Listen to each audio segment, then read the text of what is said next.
Test the audio. Test, test, test, test, test, test.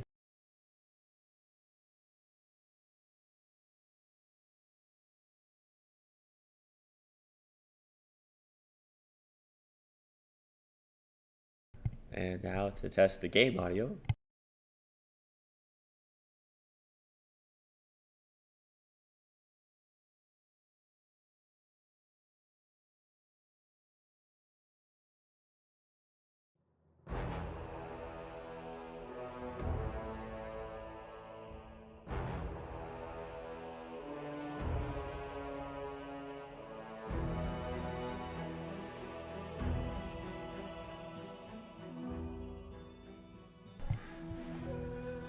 Alright, everything seems to be working.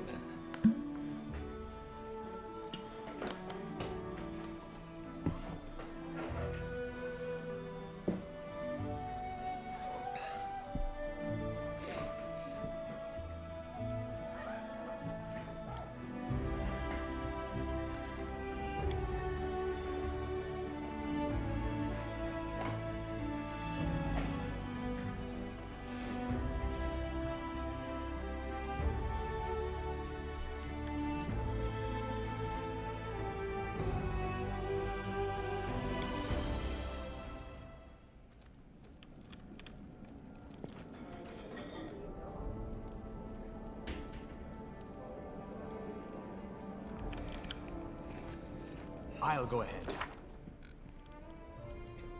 Okay.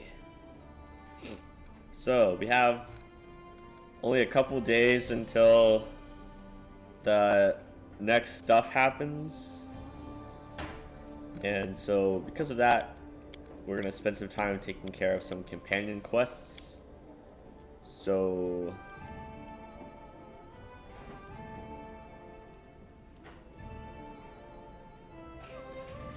we must find Willis Gunderson's book to go to the Goblin Clearing with Knock Knock, and we have to go to the Lost Dwarven Fortress with Harem. Let's take care of the stuff in the city first.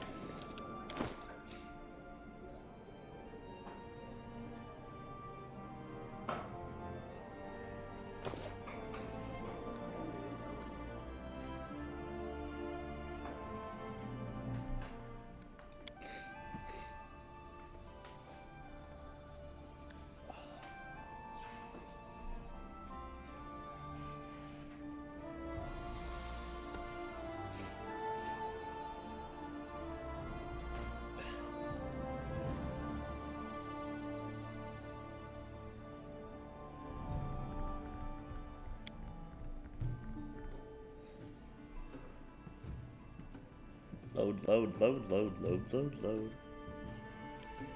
Thank you. Okay.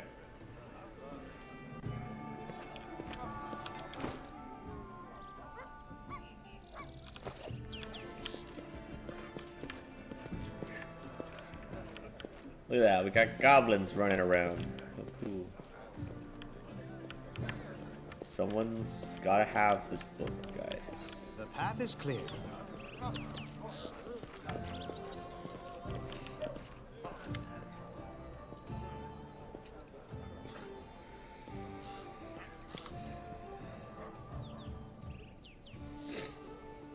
Boom. Found it. That was easy. Where's Jub Jub?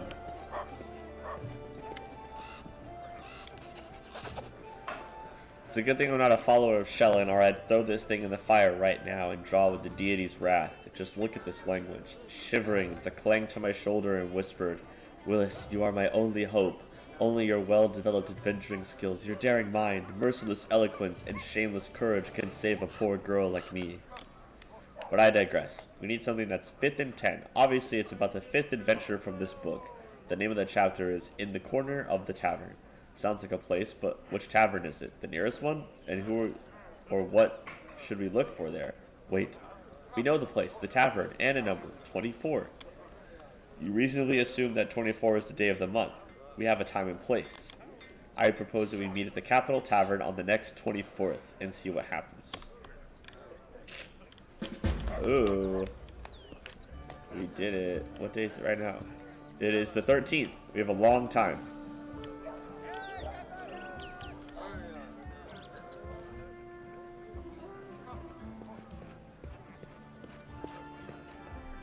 This guy is still tweaking out. Tread lightly. Alright.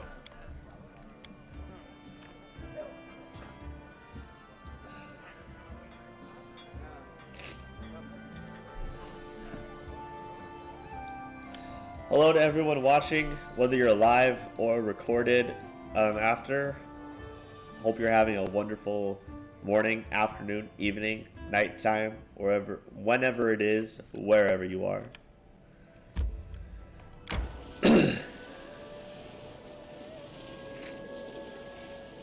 We are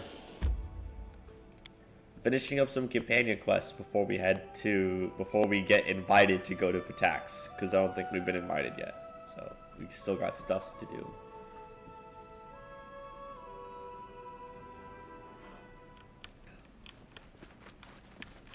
Let us be careful.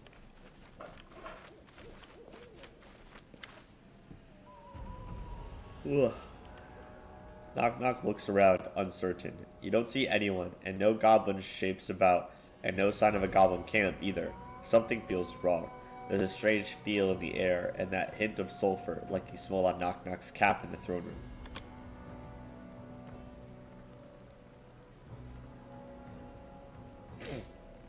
This is the place, but King not here yet? Something isn't right. Knock Knock nods, and as he does, you suddenly notice the surroundings melt away into trails of acrid smoke, revealing a number of goblins' weapons at the ready. Still, while their weapons are drawn, they do not attack. They have a curious light in their eyes you haven't seen before, and it takes you a second to realize its determination. They don't look scared at all, merely stand at the ready as if waiting the command to attack. I'm gonna get my water, guys. Be right back.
Oh, my mic was muted. That's my bad.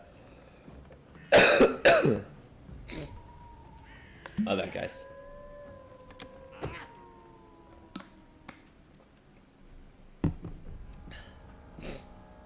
In case you didn't get to hear me say it, we kind of tricked it into being torn between upsetting the Fae and upsetting Lamashtu, so now it doesn't know what to do. Instead, the Bargus gives a blood-curdling howl, ichor spitting from its maw, its claws at the ground, ripping up the great chunks of earth, then swipes at you in a frenzied launch, and backs away, as if seeking to reach you, but unable to do so past some unseen force. Ugh. Knock Knock, behind an invisible wall formed by the shrieking beast, shrinks in terror. The other goblins in the circle seem to withdraw as well, terrified. Whatever was keeping them at attention is broken, and you see fear coming in their eyes. Hold on. Maybe it'll drive them away.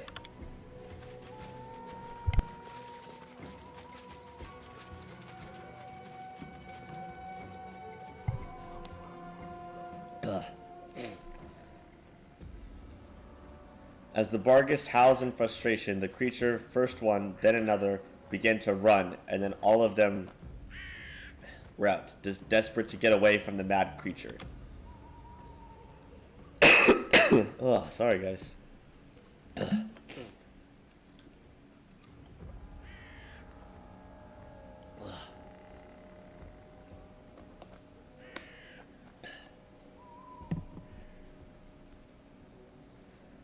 As the beasts flee, the Bargus remains, and then gives one last choked snarl, and vanishes, leaving the faint smell of sulfur in the air.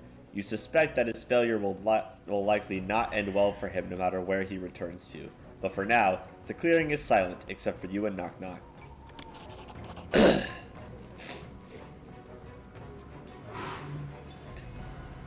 Not so hard. Tell you Mother a beast watch over me. She not let another beast get to me.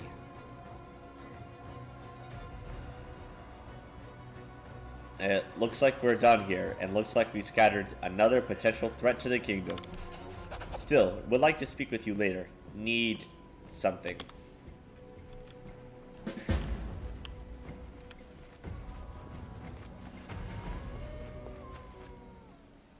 Cool.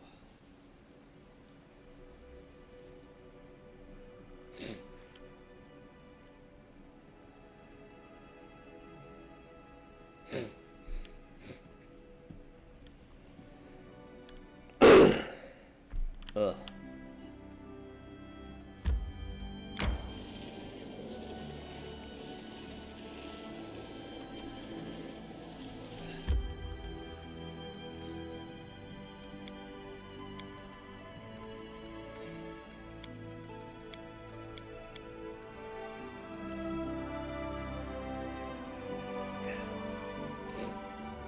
Well, we are gonna go do Harem's thing.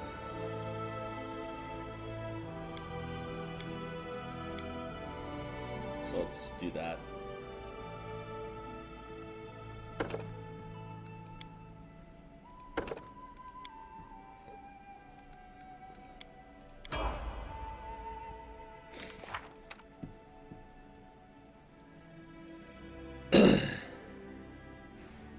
How much should his stuff be doing?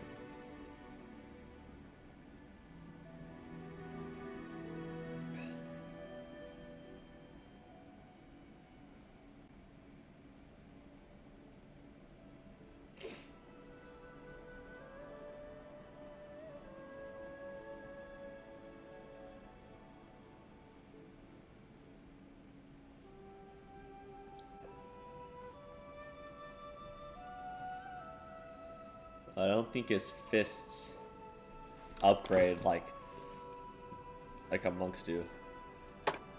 Oh yeah, they do. He does 2d6 right now.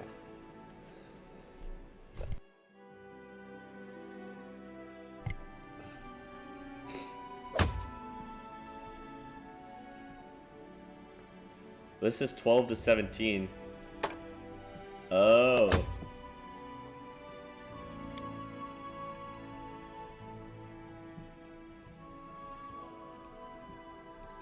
It just has more minimum damage.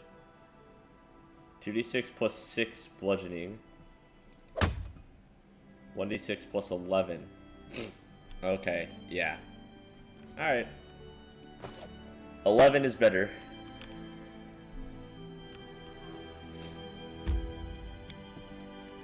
Which one is it? This one.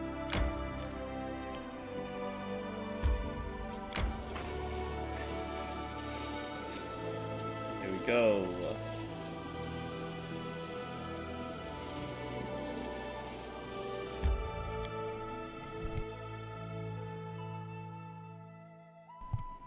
My throat, man. Whew.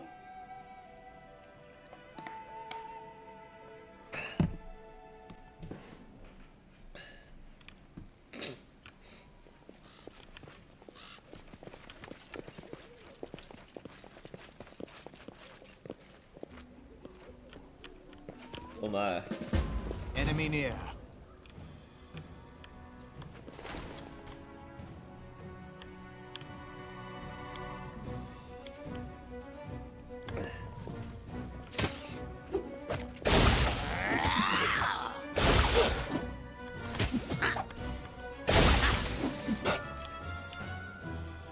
Let's go, Jojo.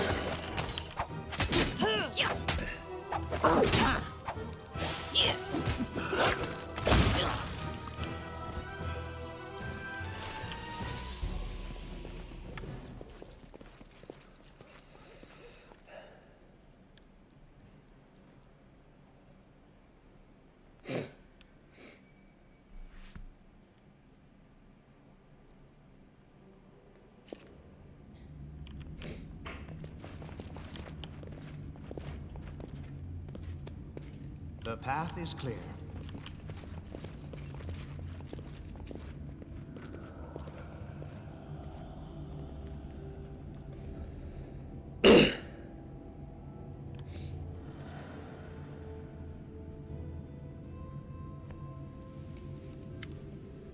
Beyond the open gate, you find a strange room that looks more like a workshop than the entrance of a fortress. Across the room, by the far wall, there's a metal throne.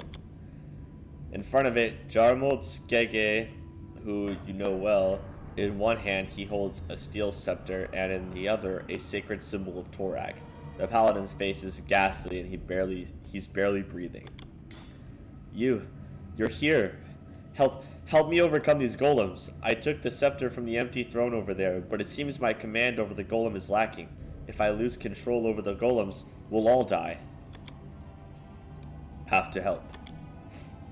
I told you it would end like this, but you were dying for a legacy. And what is that legacy worth? An army of golems. Was it worth it to come all this way to meet your death? Wouldn't it have been easier to choke to death in your mountains at home? You all deserve to die. Thieves and imposters, by what right do you come to this fortress? It's true, we've no business here. We should probably go. Accomplices of thieves, you aren't going anywhere until you answer for your crimes. To me, Ofeld Skege, the last dwarf worthy of bearing his clan's name. Ofeld Skege? But you're my great-great-uncle. When your clan left this fortress, you and your golem stayed behind to protect it. Come to your senses, ghost. We're your descendants. Raphael Gomez. Yeah. Raphael, Harem is definitely an ass. I can't stand his character at all. He's probably my least favorite character in this whole game. Amiri is a close second. I can't stand him. I cannot. Him and Amiri are my two least favorites for sure, but he's definitely the worst. Can't deal with it. Also, thanks for stopping by, man. If you've stopped by before but just haven't chatted, then I'm happy to have you again.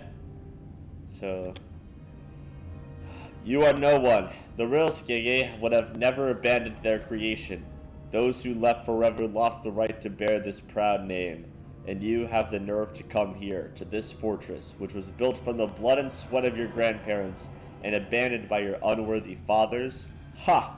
You will die here together with all your henchmen. Golems, attack! I'm doing everything I can, but his will is too strong. Destroy the golems. Harem, you must unmake his throne. I owe you nothing, neither you nor Torak. Yes, this is the perfect time to argue about theology. You will all die. You will die. You will die. I feel you, man. Valerie is the most passable for me, but yeah, I also have gripes on Harem and Amiri. Yeah. Will prevail. For sure. I like Valerie. Like, I like her personal story, because I think that she's in the right. Like, she just wants to be left alone, and the Shellen Paladins keep bothering her. But I hate her reactions to everything that I do in the game if I play, like, if I make unlawful decisions. Like, she's just super against every chaotic thing that exists, and it's terrible. Akun also just likes to, you know, he's kind of a racist. Like, I get that a troll killed his village, but he just wants to kill kobolds and goblins and trolls on sight, which is kind of racist, because they are sentient beings. Knock Knock and Jub Jub, Jubilos are my faves. They are fantastic. Love them to death. Jub Jub, get over here, Jub Jub. We have reduced person. I don't want that.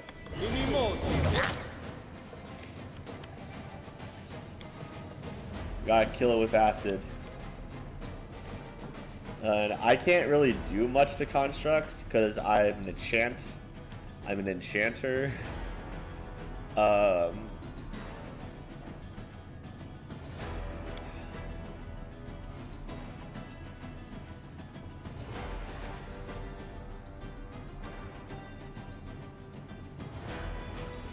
Yeah, man, if I had Chains of Light or something,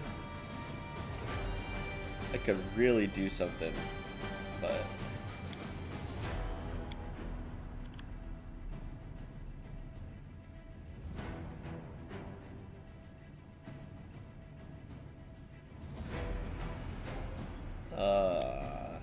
okay. I think my best bet is to just hit him with the magic missiles.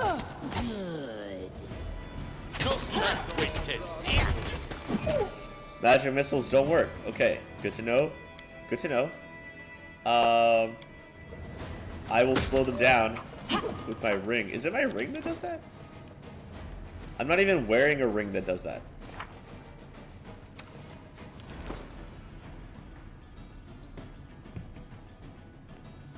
Like, Jub Jub is.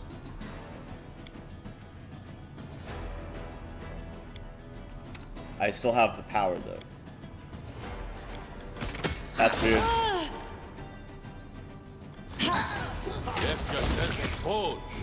I can't keep this up much longer. Oh boy.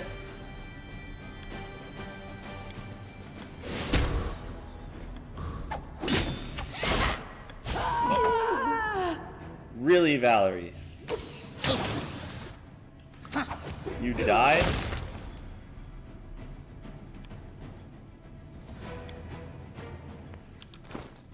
Do we even have a res? No, we don't. If we had Jthal, we would.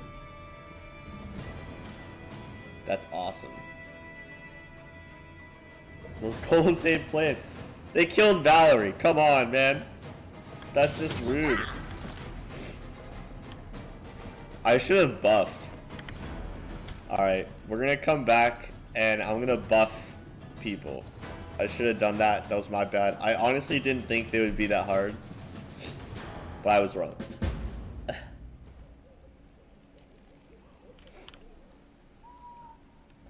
yeah, the golems ain't playing around.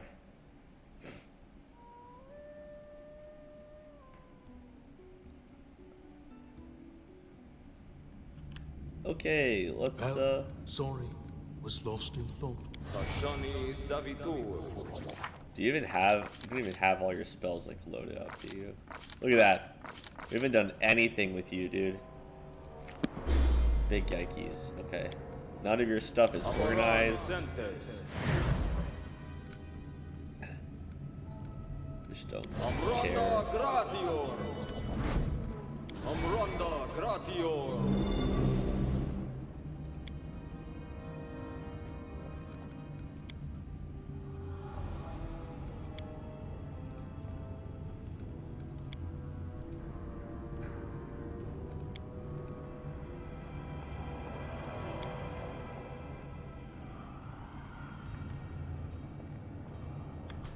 I'm listening.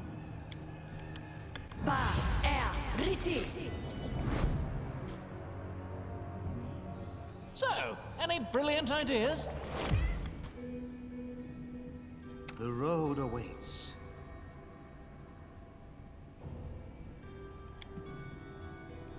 Manishrim Sukino. Manishrim Sukino. Manishrim Sukino.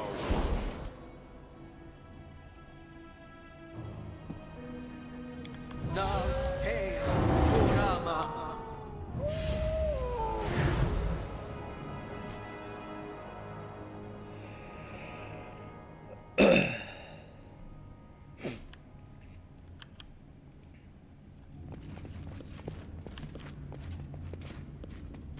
Be on guard.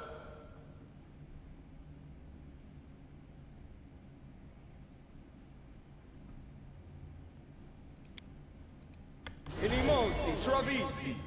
I'll go ahead. Let's do it.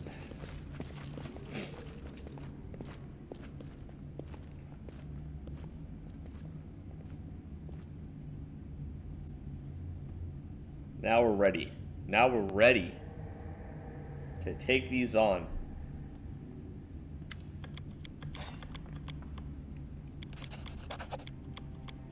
Finish them quick.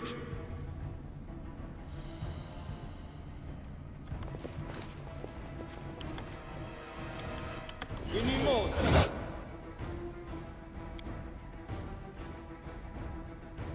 Travisi.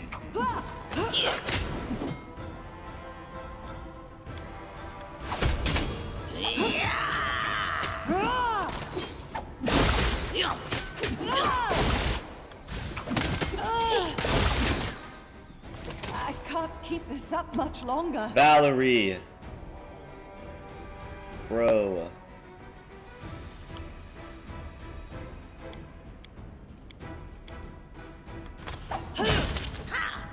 Patricio Curios.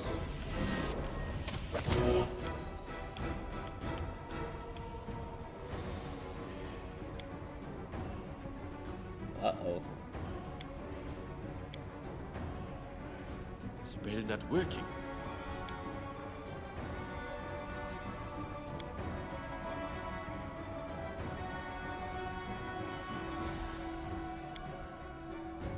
Manishrim Sukino.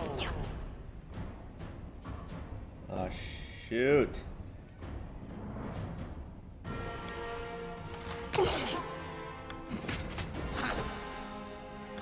Good. You did it.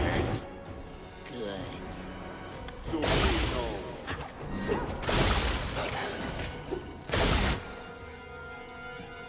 You got this, Jug. Manishrim Sukino. Just tank with mirror image and we're set. Oh my gosh.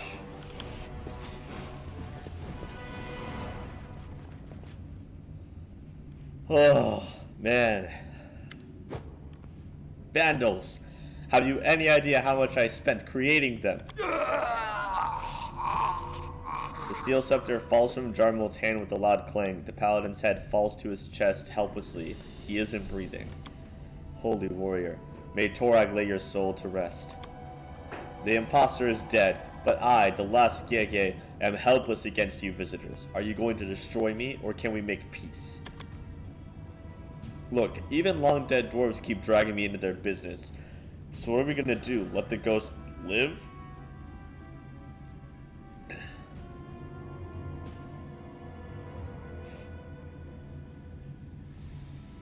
The ghost has stayed in this world for too long. Let it rest. Oh, it wasn't just the ghost who stayed in this world too long. Ha! I know what I will do. Leave. It's about to get very noisy in here.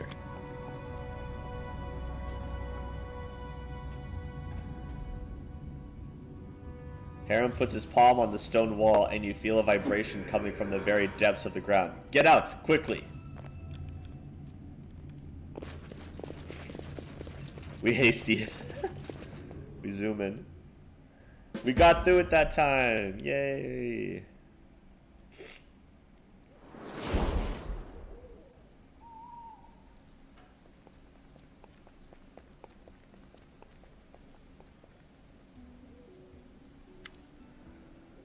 The earth beneath your feet trembles. Something in its depths is moving, falling, clasping. Harem walks out through the gates of the fortress, covered in stone dust from head to toe.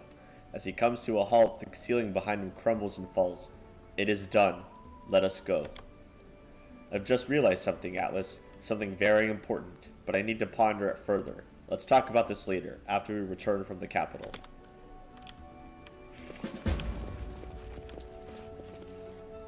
Boy.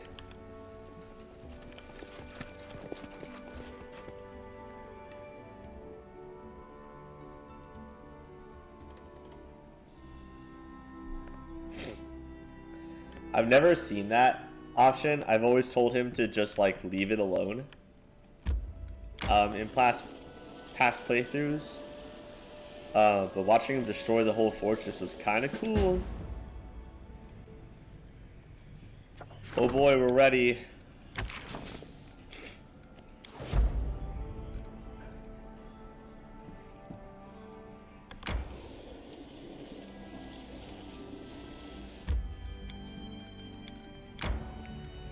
First, we're gonna talk to people.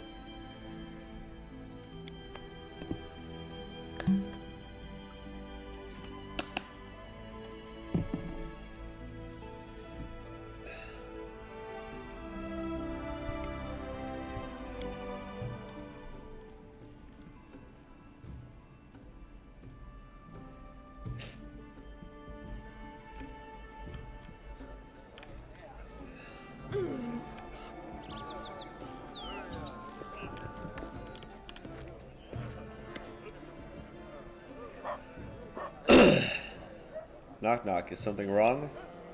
Been thinking about being a hero, if knock knock can even be a hero or not. You are longshanks and half-shanks who speak poorly, mangle words, bathes, but you make big tribe, found nation, build big city, even if city smells bad, do great things, and knock knock does things and they seem small, ridiculous. I want to do what you do, but asking how? Not everyone's meant to be a hero in the same way. Atlas right, useless, couldn't make a difference, a hero could, still, knock knock will stay. Keep trying, find a way, and if not, then no worse off than before.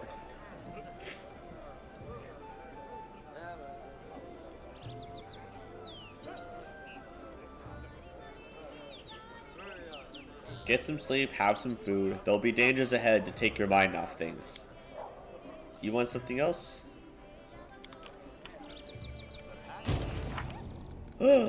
What?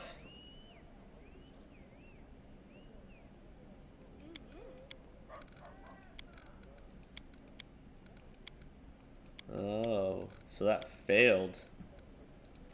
No, no, no, no, no.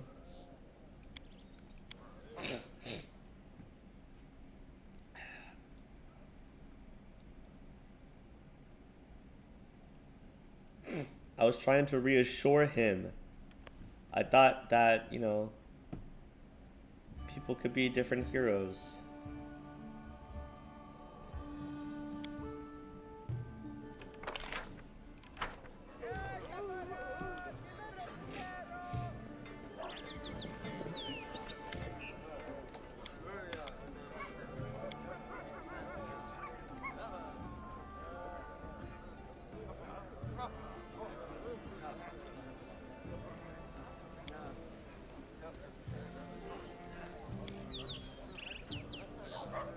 Pronounce you hero of the kingdom, Axis Mundi, hero of the Soul Lance, and grant you a title that can never be taken from you, that of fellow hero to Atlas.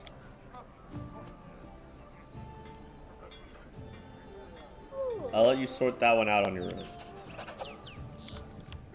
Alright. Thank goodness. Where's Harem? Up here.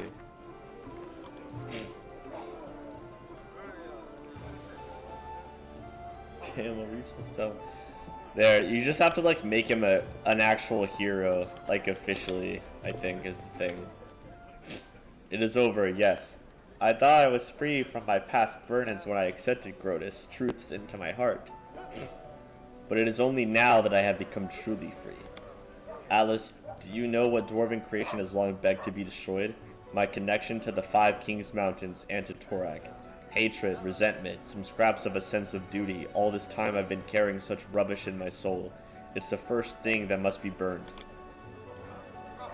Rumbling stones, clanging metal, rustling dust. You know, Atlas, in the sound of the falling fortress, I heard the whisper of my God. But for once it was loud and clear. He said,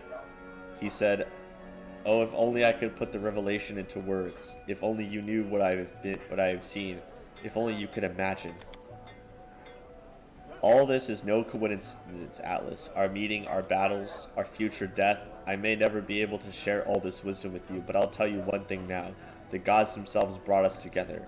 From now until the end, my path lies with yours, and I shall not step away from it for as long as I live.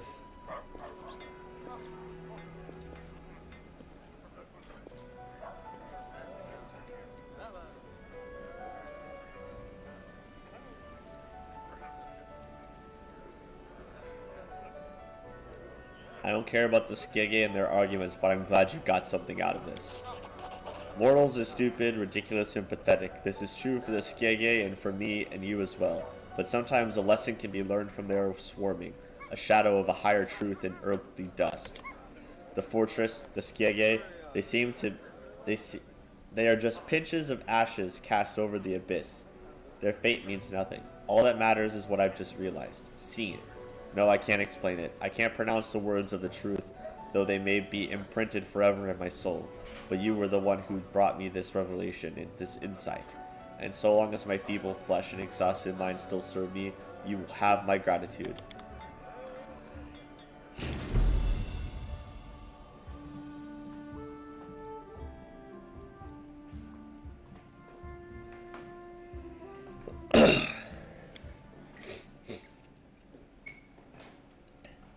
If you do, if you finish someone's quest and then kick them out of the party, then you've still finished their quest, but what's gonna happen is that they're not gonna be with you in the end game. So in the end game, there is like stuff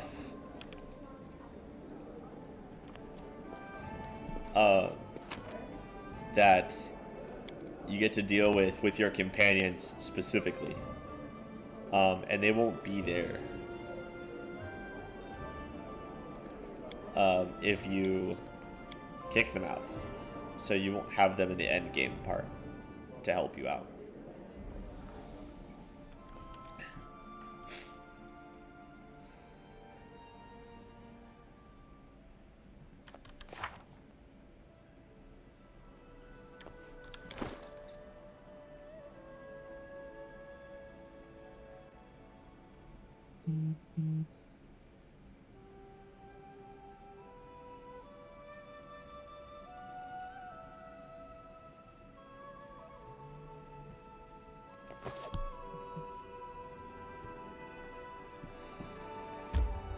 To the hilltop.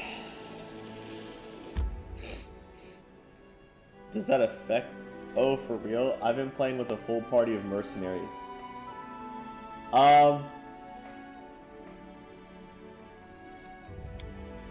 It doesn't like affect the end game too much. Like, you still can bring your mercenaries around and just play with them and whatnot. But if you just ignore your companions completely, or just or kick them all out, or whatever, then you just kind of miss out on like the resolution of their story bits. But it doesn't really matter that much. But if you don't complete their companion quests, then they'll or if you fail their companion quests, then they will die in the end game. They will straight up just die. Inimosi, Travisi. My skills are getting rusty. Manishrim Our duty Sukino. calls. Manishrim Sukino. Manishrim Sukino. Manishrim Sukino. Manishrim Sukino. Manishrim Sukino. Manishrim Sukino. Ask. Ashani Savitur. Aparane Sentes. Aparane Sentes. Ashani Savitur. Depend on me. Inimosi Travisi. Inimosi Travisi. Here. Ona Adayana. Ba Riti.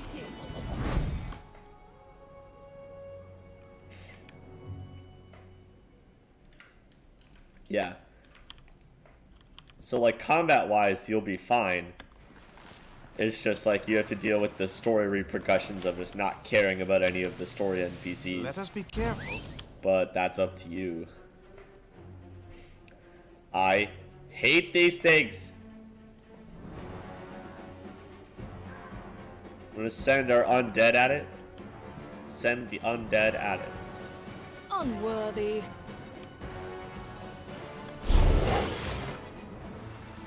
Let us strike as one.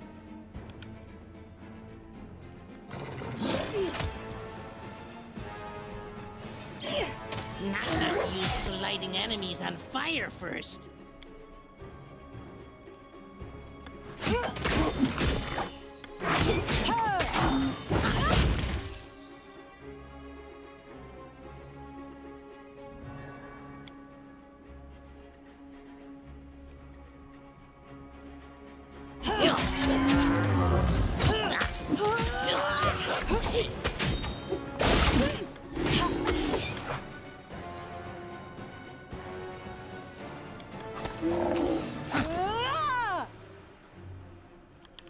That hurt?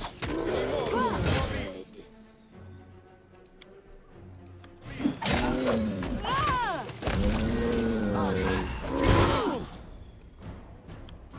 Oh. Who do we have here? Marquis Dazzle Light.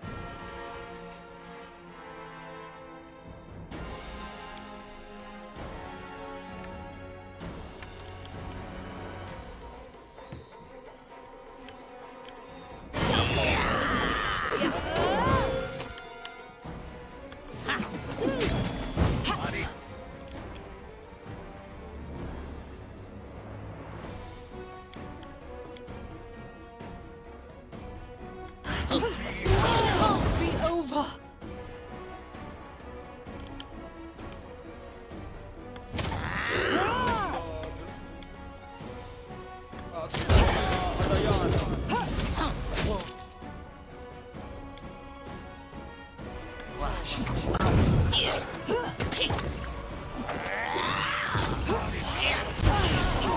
Over.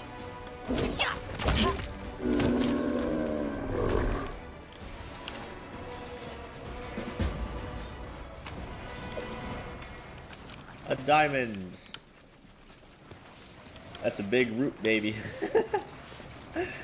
Yes, sir.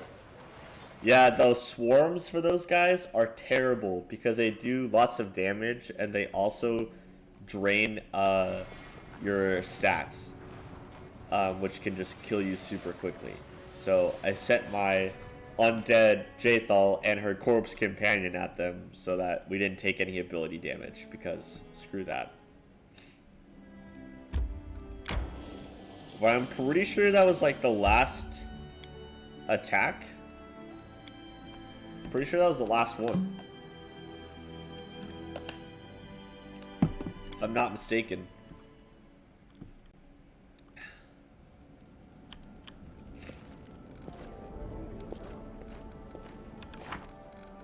We're just waiting for the 24th.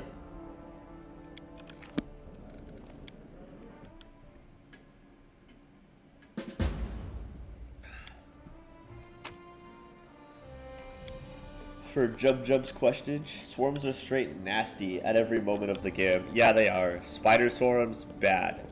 Mandaroga swarms, bad. If there were swarms of vampire bats, they'd also be bad. The swarm of crows at Varnhold are bad. We hate them. We hate them all. Just bad. Never good. Never. Nothing good about them. Yeah, I hate them. And there's gonna be so many more of them in the game. I'm so unexcited for that. Okay, it's the 16th now. If we skip ahead 7 days, then that's gonna be the 23rd. So we'll be good to get there on the 24th. Okay, perfect. This works out perfectly for Jub's quest. Call of the Wild did an update on the Nexus new classes. Oh, really? New classes? I saw the update recently for some fixed stuff. Tracking the path of the Wild Hunt.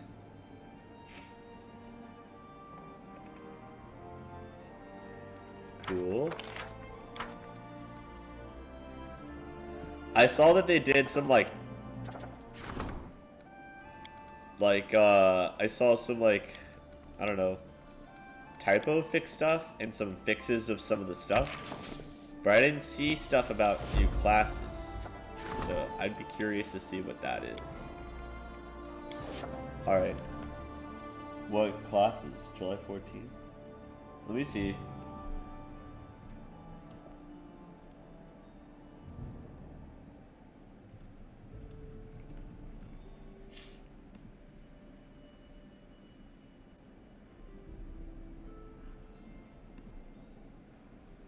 It says...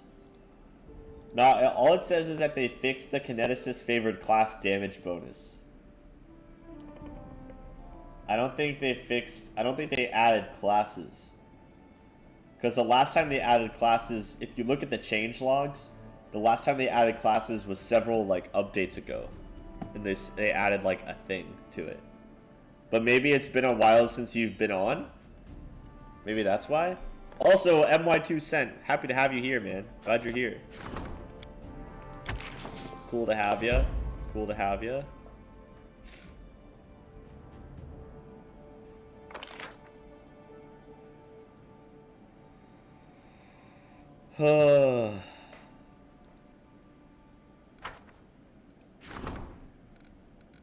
Yeah, I didn't see anything about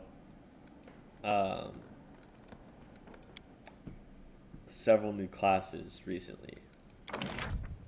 We had some stuff a while ago, but I don't think we've had new classes in a bit.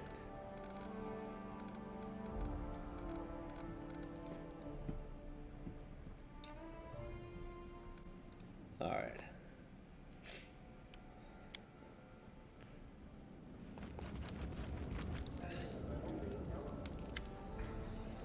I have news. Take a look. Irovetti, King of Pitax, sent you an invitation to the Rushlight tournament. We're not going to miss it, right? And you're taking me, of course.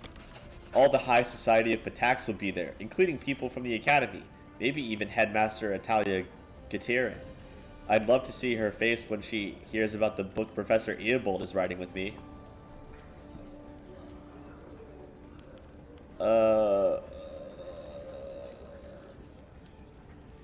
Well, if I have time, why not?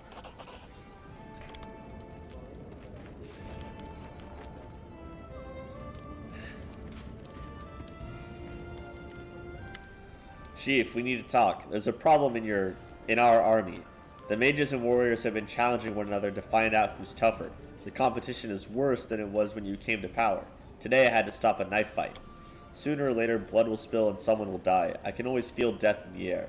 If you don't want to watch our warriors kill one another, you should do something, aside from appointing someone to beat the crap out of the idiots. It's time to show the mages that the soldiers are the real power in your army. Divide the army and appoint a second general. I vote for Sheffield, the infantry officer. He was the very first Brevoy swordsmaster in our army. He proved himself in the war with Numeria. When the mage officer Zepha hears about this, she'll stop causing trouble. Alright.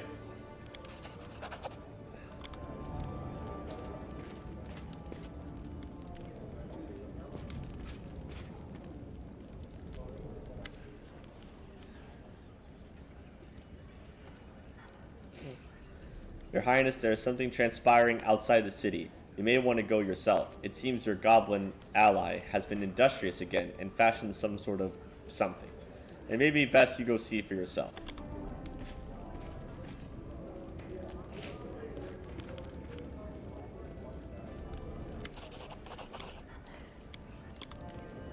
Thank you, Boked.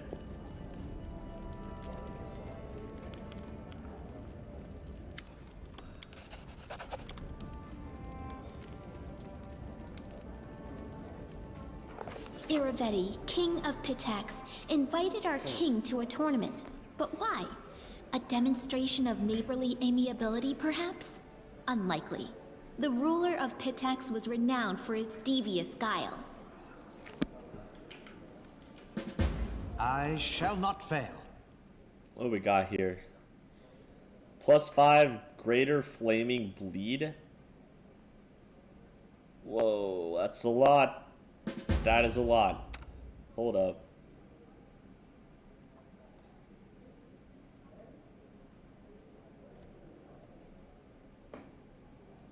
Oh yeah. That's way better. Woo, baby. 3d6 plus 22 plus 2d8. Oh my goodness. We got a 1d8 plus 1d6 acid. Plus 2 corrosive. Throw an acid bomb 3 times per day. Acid bomb launches may deal. Interesting. Probably not what we're looking for, but cool.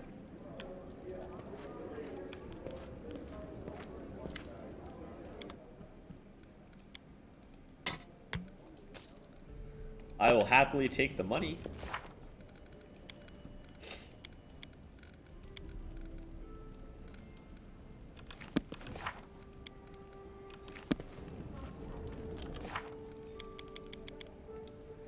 Need to level Lindsay up because we're gonna have to take her.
How's her stuff? She's not very... She's not the best. Her trickery is 27. What's Jub Jub's right now? 28.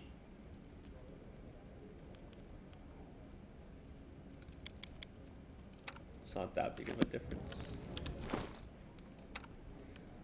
Eh.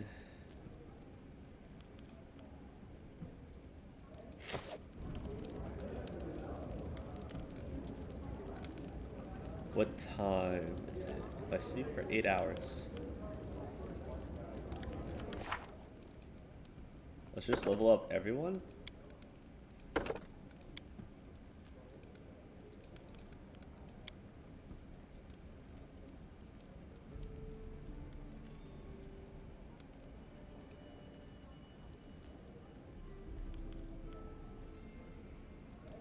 Ooh, ignores mischance for concealment.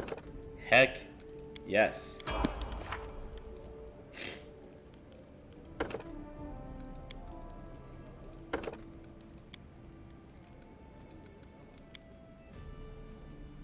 I read wrong, it was fixes. I read the mod description. Hey, no worries, it happens to the best of us. It's all good.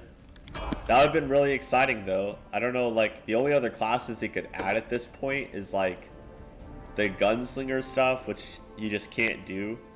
Oh, we haven't leveled her up in forever. Big yikes. I don't know what other class there is out there that they could have added. I think Mesmerist. I don't know how you would do that, but that'd be pretty cool if you could do Mesmerist.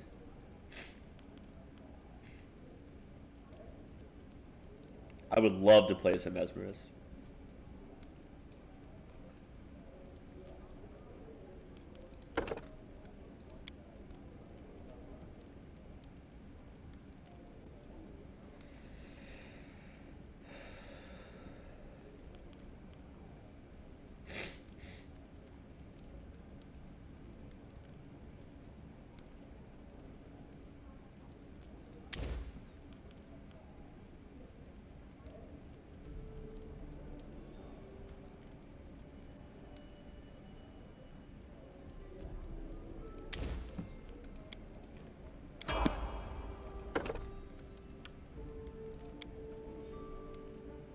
Greater exploits. Cool.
Hellfire Ray?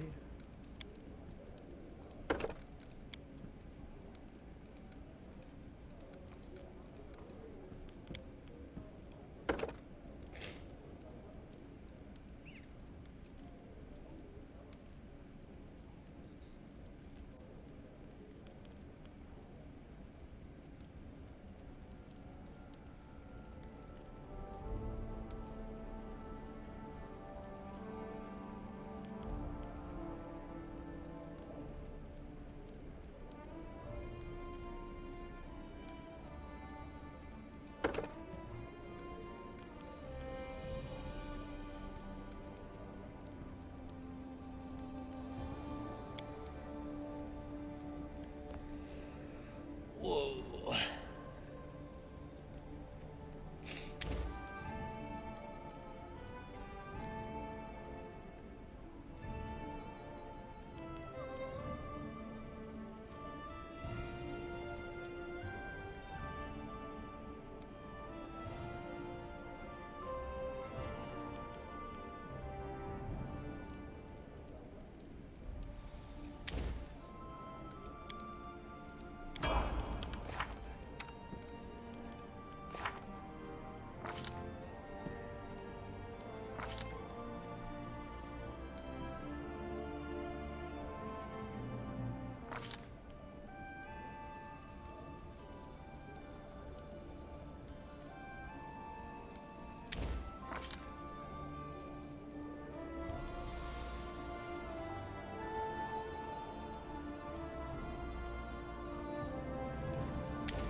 Very cool.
Ooh, okay, great.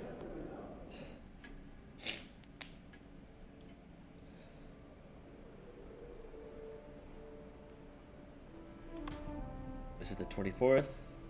Yes, it is. I've been playing as a sorcerer with dual bloodlines, Seeker and Fiend, enjoying it. Wonder level 9 spell Meteor Swarm will look like as an acid damage from meta elemental acid. Wonder if I can do it because Seeker's skill reduces the level. Yeah, I don't know. Our Octavia is a spell specialist arcanist, and she has the ability to make any elemental spell any element she wants, which is pretty cool.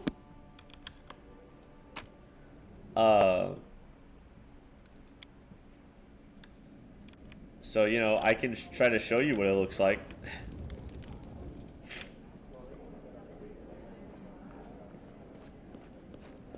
Wait, so you're dual sorcerer, and your sorcerer bloodlines are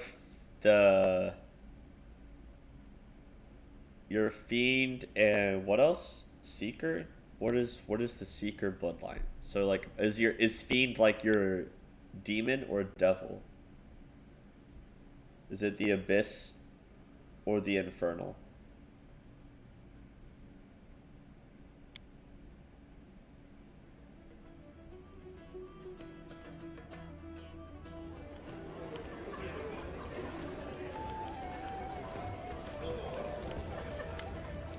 Looks like that's our moon. I'd like to know what leaving her path means to her, and more importantly, how all this related to the story of the gnomes. I hope we're about to find out. Oh, they told me that the King of Axis Mundi walks the streets and feasts with everyone at the taverns, but I never believed it. Oh, forgive me, Your Highness. I am Luna Katari. Tell us about yourself. I'm a messenger. I deliver correspondence from Brevoid to Mivon and back, usually reports about a rich merchant's underlings and his orders for them. My parents live in Brevoid and the girl I love in Mivon. I've always dreamed of becoming a traveler, but that's not easy for the daughter of a weaver and a washerwoman. I was glad to find this messenger's job, though. I thought that was pretty lucky, but now I'm traveling the same road over and over every month. I even sit right here in your tavern on the 24th of every month, right on schedule. The monotony is driving me to tears, but what can I do? I can't be everywhere at once. I can't stand the thought of settling down. Do you see it now? When Moon leaves her path, it's another part of the riddle. It looks like we need to somehow convince our new friend here to quit her well-trodden path and set off somewhere new. Plus, it would be good for her. The same road for each month? If I were her, I'd have drowned myself a long time ago, if I didn't bleach sooner.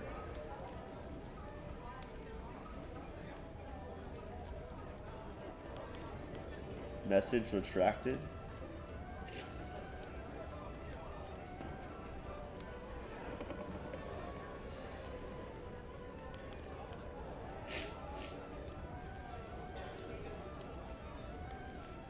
I don't know why the message was retracted. Did you take it away?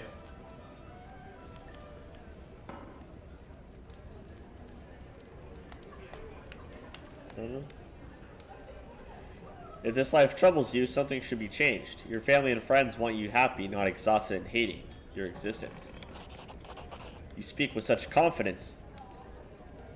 Is it true you came to the Stolen Lands as no one and made yourself king by your own persistence and skill? I've heard so many stories. Your Highness, I wouldn't have taken this advice from anyone but you, but I've just decided I'm going to travel, and I hope not alone. We'll surely be able to earn a piece of bread together. Please, take this. It's a relic my family received from an elven ancestor. According to the family legend, the one who deciphers the map will find 3 things: an incredibly sad secret, a true treasure, and a door to another world which will never open again. The entrance to a certain dungeon is marked here, but there's nothing to say where to go looking. You're a king, with all the best scientists and travelers serving you. Surely they'll be able to read this map. Thank you again. Now I have to go.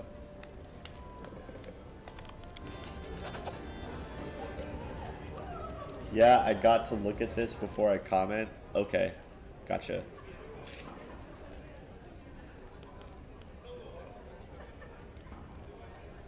Let's have a look at this map. What do we have here? Why, I recognize the area around Candlemere at first glance. There are ancient ruins in this area. This dungeon must contain the traces of the very first gnomes of the first visit to visit Golorian. Well, our goal is clear. We now only need to achieve it.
There's a statue of us.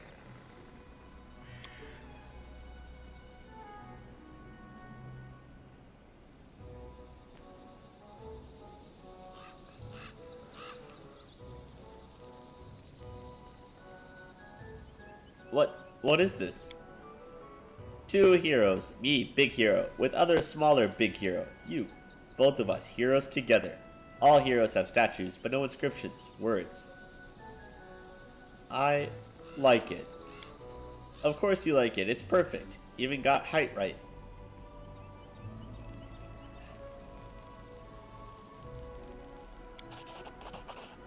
Ready to stab, just point the way. Two heroes against big beasts of the stolen lands, but you handle bigger beasts. Knock knock watch.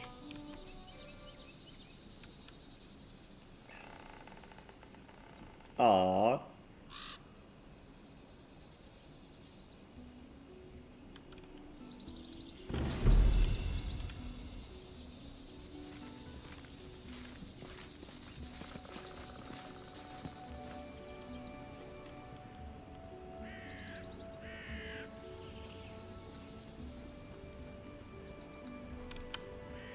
I'll go ahead.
I feel tired. Let's rest.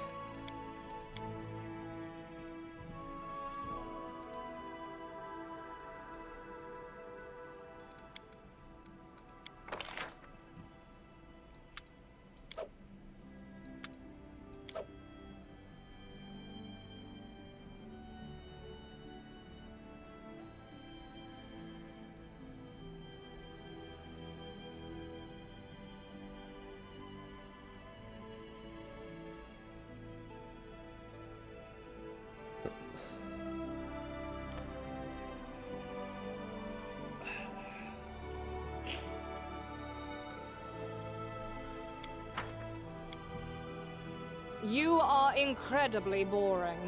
You don't live. You merely exist, like a pebble on the road. Even now, I am more alive than you.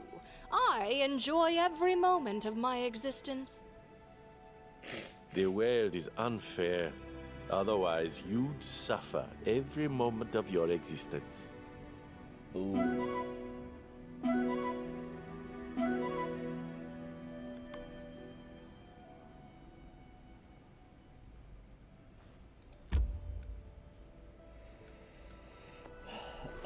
I forget. Does empowered raise spell level by 1 or 2?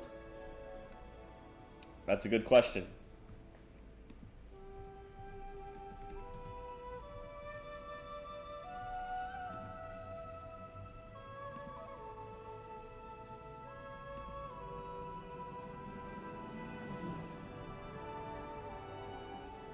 I believe it levels by 2.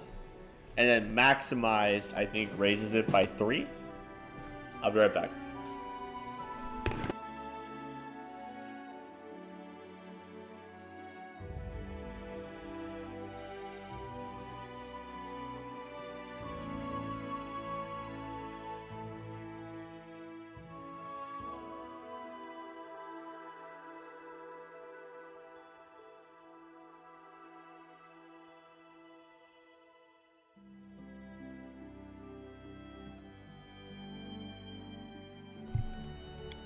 Rushlight tournament. Woo! We're here.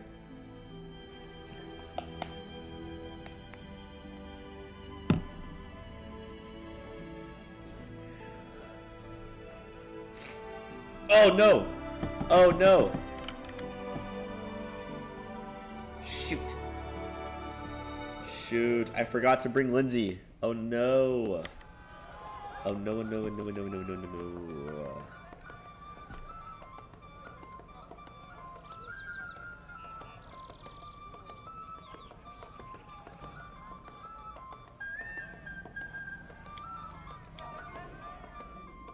We gotta go back. Gotta get Lindsay. That's my bad.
Now the rulers of all the neighboring lands will have to sit up and take note. Your power grows, and with it, new opportunities open before you. Power whispers and tempts. One who listens for too long becomes its slave.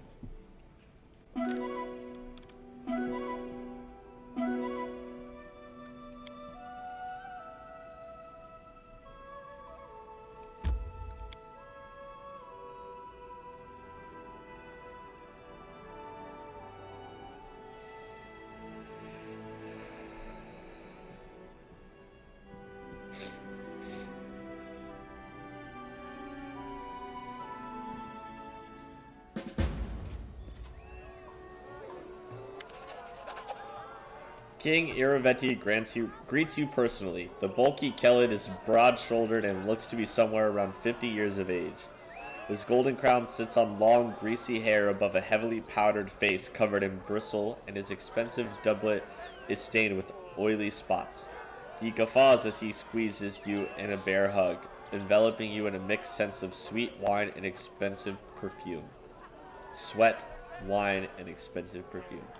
Well, my crown-bearing brother, welcome to my home. Stuff yourselves, drink, be my guest. You've proven yourself in combat as well as affairs of state. Let's see how you do at having fun. Forgive me for interfering into a conversation between illustrious persons. I just meant to inquire, how is my death sentence in absentia? When I inquired about it the last time, you still couldn't determine on the type of execution, honorable sir. Aha! Sir Narthropple, of course, I remember. Well, today is a special day, and I think it will be acceptable to decorate it with a symbol of royal mercy. I officially grant you a pardon and cancel your sentence. But you know, between us, I decided on dismemberment.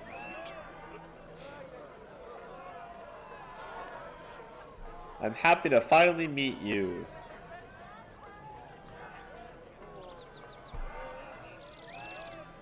It's no good for kings and queens to stay in our palaces all the time. We need to meet, be friends with one another. It's all about keeping up neighborly relations. So here's the plan. First, the Fish's Triathlon. then a boasting contest, and in the evening, the best part, a drunken melee. In the interim, there'll be a buffet, a fair, jugglers, acrobats, all the usual entertainment. And after the melee, I'll announce the winner. And then we'll have a festive banquet and a fireworks show. Then we just drink till morning or find a tent to crawl into. Your own or someone else's, depending on your luck. By the way, a knockout such as yourself will always be welcome in my tent. Just joking. Just a joke. Oh, and one more thing. I'll have to seal your sheath. This is a peaceful celebration, after all, and bullies will be kicked out immediately. It doesn't matter if it's a king who decided to kick up a row or just a shopkeeper. So behave yourself and don't start any fights while you're here.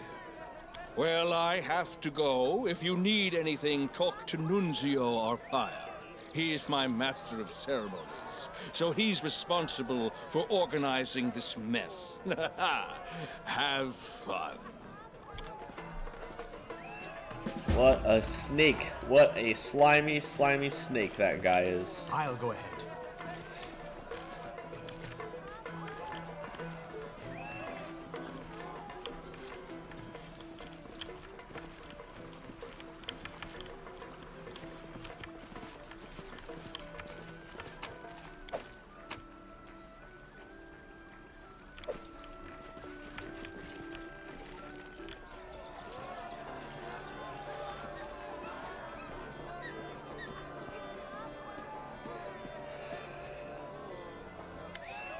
A young man staggers towards you, his expensive doublet wet with wine.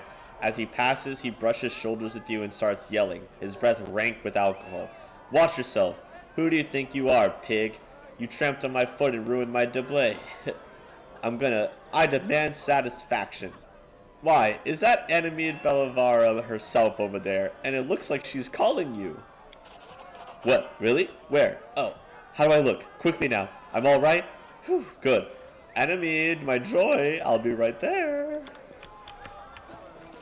Drunken fools. Drunken fools.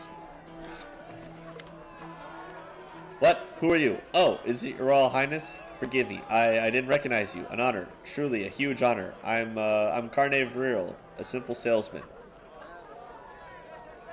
What is it you sell? Why do you care? Fish and the like. Alright, jeez. So touchy. Wanted to buy your fish, but I guess not. Amid the tournament's frivolity, you notice that two men nearby are having a heated but hushed discussion. One wears the flashy clothing fit for an entertainer, whereas the other wears the steel armor and red cloak of Pitax's guard. It's difficult to hear what they're saying. Let's creep closer.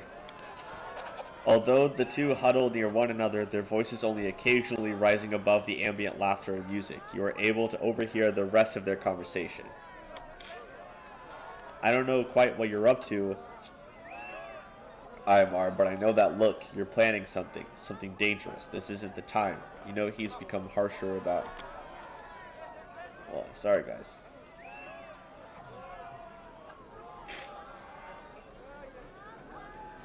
Look around you, Talwyn.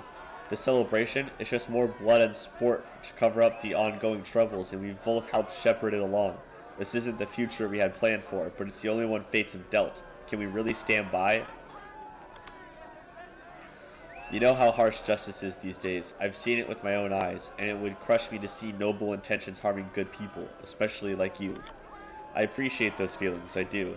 But what Pitax needs now is action, and I intend to act. It's a rare day that life emulates screenplays, Your Highness. Could it be that heroes have arrived in the people's time of need? Oh, heroism. That's exactly what we do. See that symbol on his clothing? That marks him as a member of the Red Crescent Theater in Pitax, a fellow artist. Imagine the stories we could write together.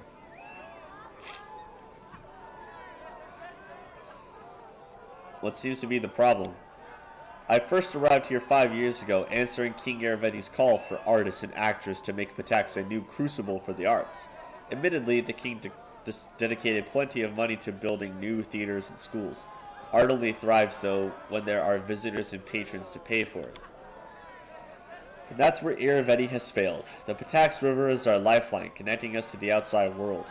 River pirates know it, and they prey upon incoming travelers. You might think the king would thwart these pirates and defend his people, but no. He's only sent escorts to protect key shipments, leaving everyone else to the pirates' depredations. This tournament, it hides how he suffered from the king's inaction. Now, when the king's soldiers cannot or will not vanquish the villains, what happens in the stories? That's right, heroes step in. Numerous victims have told me of the attacks, and I have pieced together the approximate location of the pirates' camp. If you can ambush and defeat them, traffic will flow, commerce will thrive, and you'll command the adoration of the boatmen, dock workers, artists, and more. Naturally, I'm prepared to write a play dramatizing your exploits. What do you say? Sure.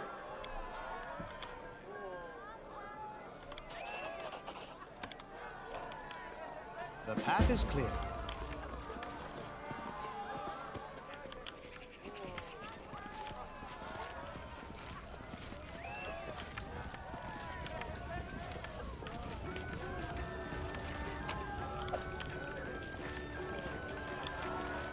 Tread lightly.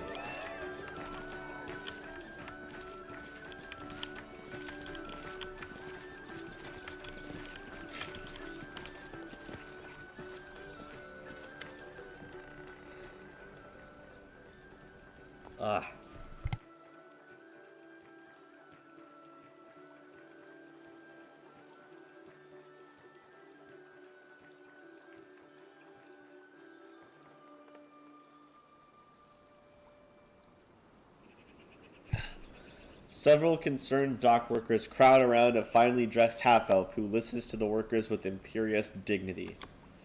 It's as if it's as we've been telling you, Judge. This is the third shipment in 2 months they've stolen from us.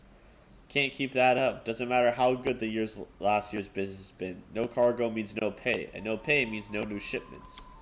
We asked you about the thefts before, and there's nothing changed. When is the king justice, Your Honor? It is true that pirates have taken root along the Pitax River and attacked several shipments heading upriver. The king Irovetti shall address the problem soon. However, he will hear no formal complaint until after the Rushlight tournament. In the meantime, he advises that travelers downriver take care around Littletown. Until then, partake in the festivities and the king's generosity. If anyone has further questions or concerns, I am at your disposal. May the king's law guide you at the Rushlight tournament today.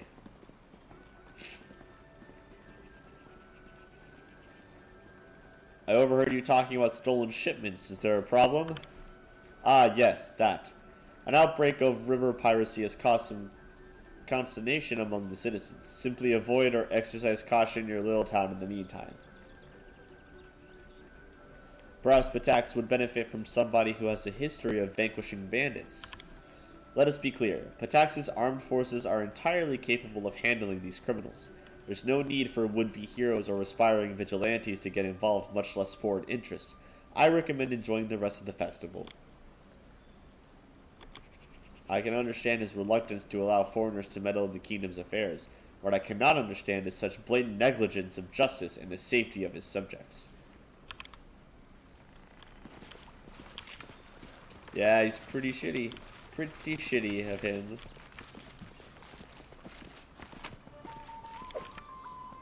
Let us be careful.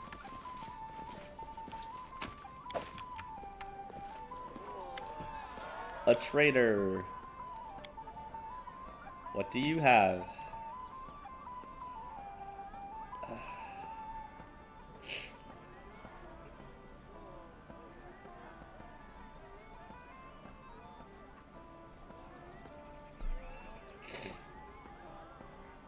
Do we have enough for this?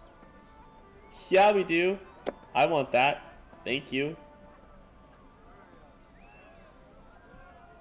Heck yeah.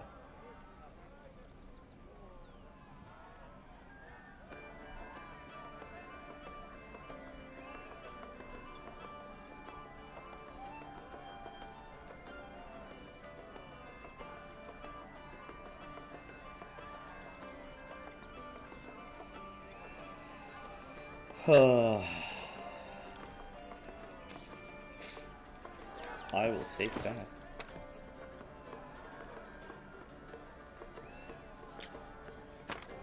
Now I've got 2 weapons.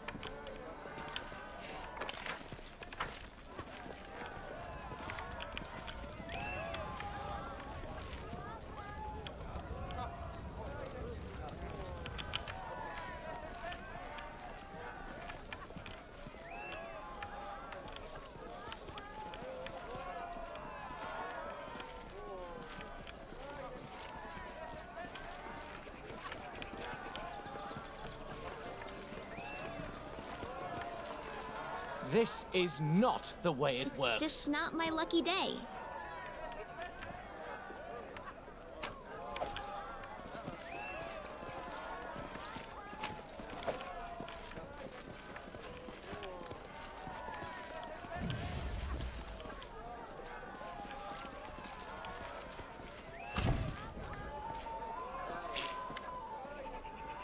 An elf in leather armor scans the crowd intensely. He seems to be the only one at the celebration not participating. He's also the only one besides the guards whose weapon isn't sealed. Your Highness, welcome to Pitax. Irsay Kalais, captain of the city guard at your service.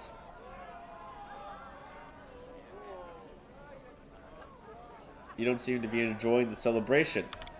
The celebration is for you. For the city guard, it's just another work day. And right now, our work is preventing disruption in the festivities. Alright. Cool.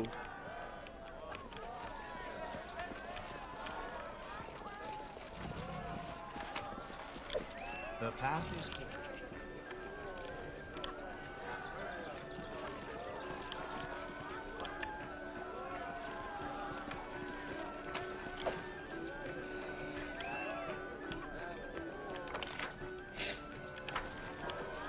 I'll go ahead.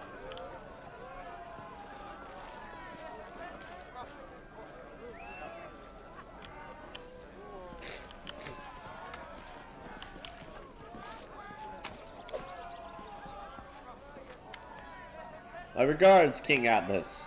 Gaspar Liazenza at your service. Liazenza. Tell me about yourself. I am the head of the Liazenza family and master of what remains of the Iron Fox trade house before Irovetti took the crown, and would have been my family receiving you at our house. Alas, we're simply guests at his celebration now. What caused you to lose influence? It's a dark and sordid story, and I swear I'd give my life to learn the full truth of it. Pitax was founded by 4 families and ruled by the 4 trade houses for centuries. We quarreled from time to time, of course, and property didn't always change hands peacefully, but none of us would dream of impinging on another family's lawful rights. And then Irovetti appeared. One sec, guys.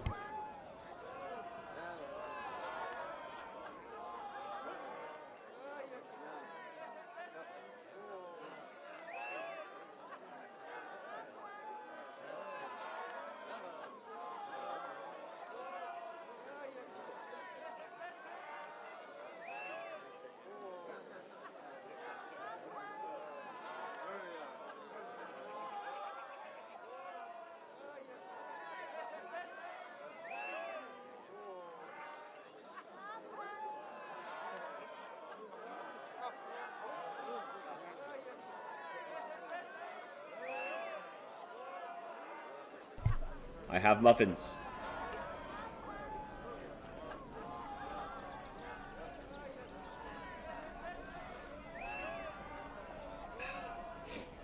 And then Irovetti appeared.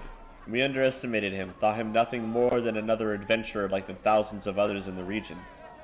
He handled matters quickly and chaotically, with assets running through his fingers faster than chips at a card table. His wealth grew rapidly, but he still wasn't a big fish, for a while at least.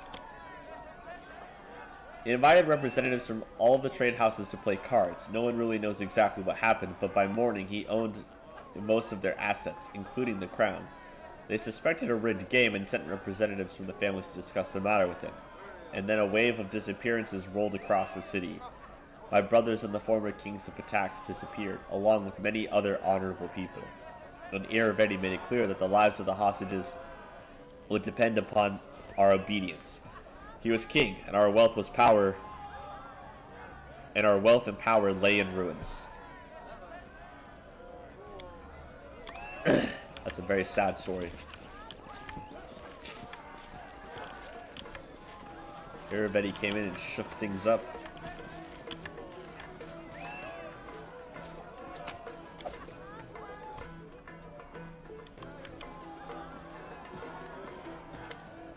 Oh, a new face at the celebration. I am pleased to meet you, Dre Yarns, High Priestess of Calistria, at your disposal. Do many Pitaxians worship Calistria? Of course! She's been the patron goddess of Pitax since its founding. The goddess likes our joyful town, and its citizens love her in return. If you ever visit Pitax, you would surely enjoy the proud spikes of her cathedral. It's the most beautiful building in the city. Cool.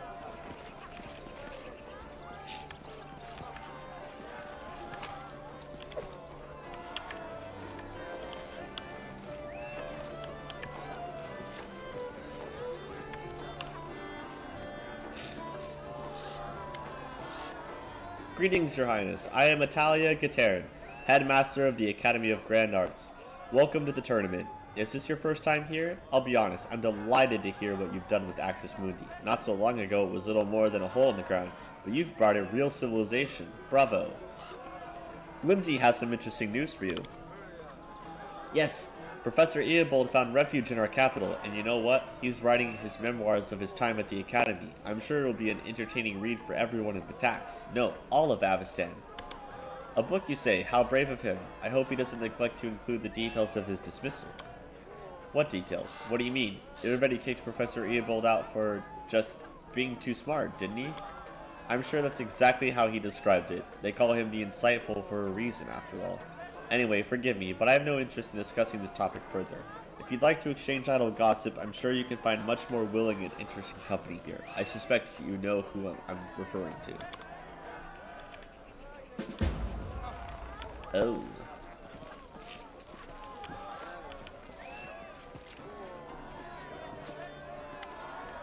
Oh, Atlas, the famed Baron. No, excuse me, the King of Axis Mundi now. Has come to visit us. It is such a delight to see you here. Maestro Bellavara, well, do you remember me? Ah, Lindsay, of course I remember you. You and your nonsense at the poetics exam. I hear you have your own publishing house now. I didn't take you for the entrepreneurial sort, but I'm happy you finally found your calling. I believe Lindsay has a question for you.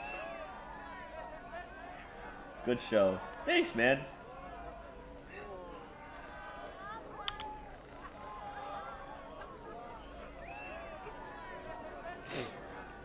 Oh, I just hope it isn't about any of the lectures I used to give you at the academy. Go ahead, ask away.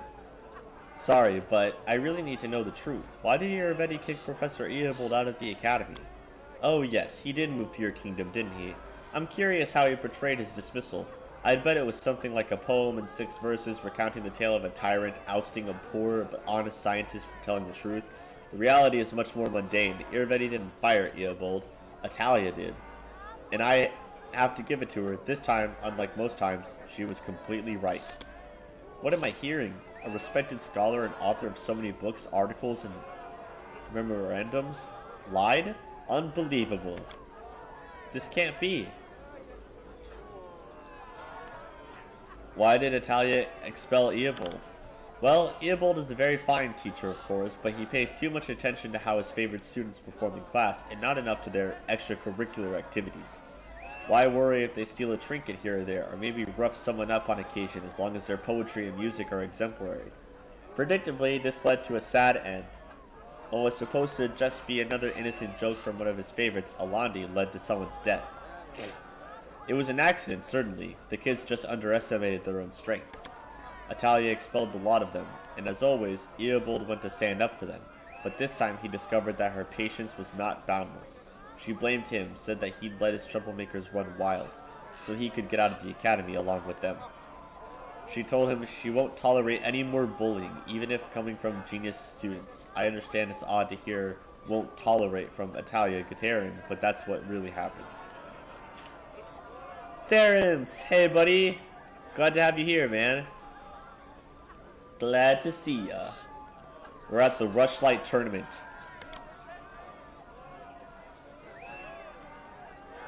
Thank you for telling us the truth. I'm not sure you should be thanking me. I see poor Lindsay's not too happy with the truth. Hey, come on, girl, cheer up. Being disappointed by people is practically a professional necessity for people like us. Whatever I may have said before, you're not a bad bard, and that means sometimes you have to face the music. Thank you. Teacher lied to me all this time? I'm going to learn the truth as soon as we get back to the capital. Yeah, you do that, Lindsay.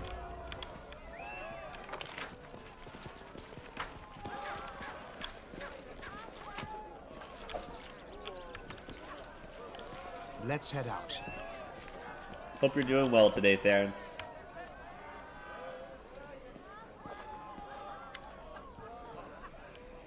Let's do the Fisher's Triathlon.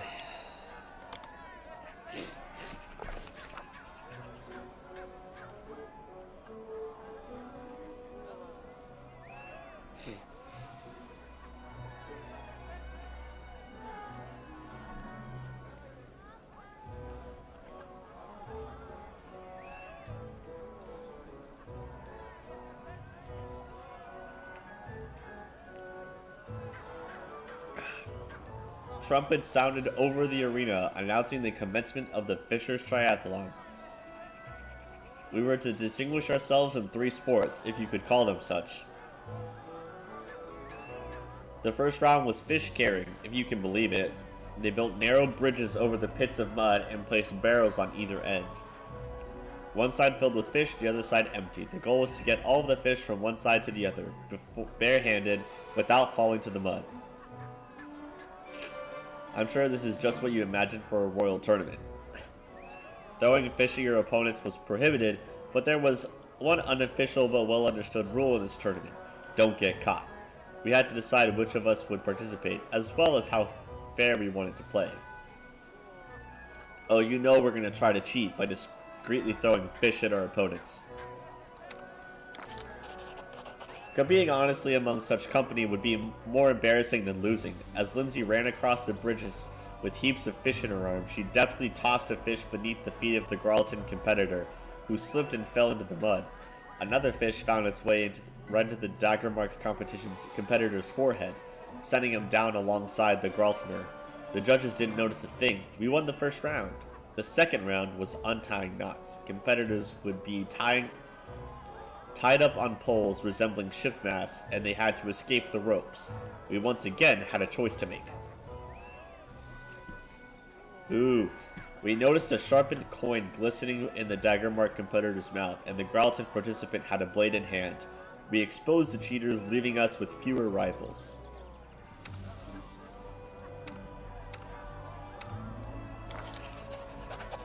The judges escorted the cheaters out of the arena, the crowd laughing and whistling all the while. With a third of the competition gone, Jubilus easily outpaced the others, untangling the ropes and making his way to the judges, while the others still wriggled in their bonds like flies in a spiderweb. We'd won 2 out of the 3 rounds. We seemed to have our victory in the bag, but with the rivals we were dealing with, there was no time to relax. The last round of the tournament was diving for the river pearls. Huge tubs were filled with mussels in river water, and some empty jars had been placed on sets of scales. We'd have to open the mussels with our bare hands, gather the pearls, and deposit them in our team's jar. Of course, if playing fair wasn't a priority, we could try weighing down the jar with other things as well.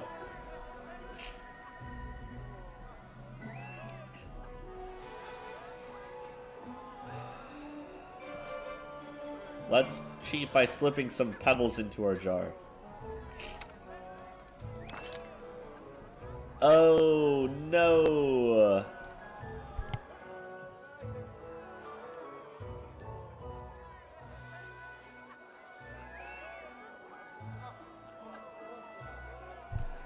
The opaque jars on the scales just begged to hold more than pearls, but the judges were more than careful here. As soon as Jubilus tried putting just one innocent little pebble into our jar, he was caught red-handed and escorted from the arena. Yikes.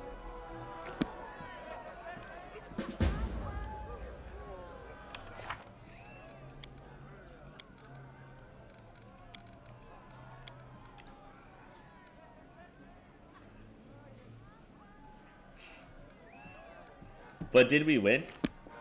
But did we win, though?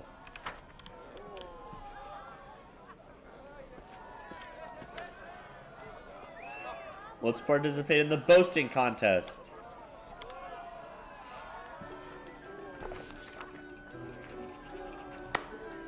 The tournament continued with a boasting contest. The first participant, a man from Daggermark, stepped up to the podium and told a raunchy story about him sneaking into a temple of Galicia and seducing all the priestesses, including the High Priestess, in a single night.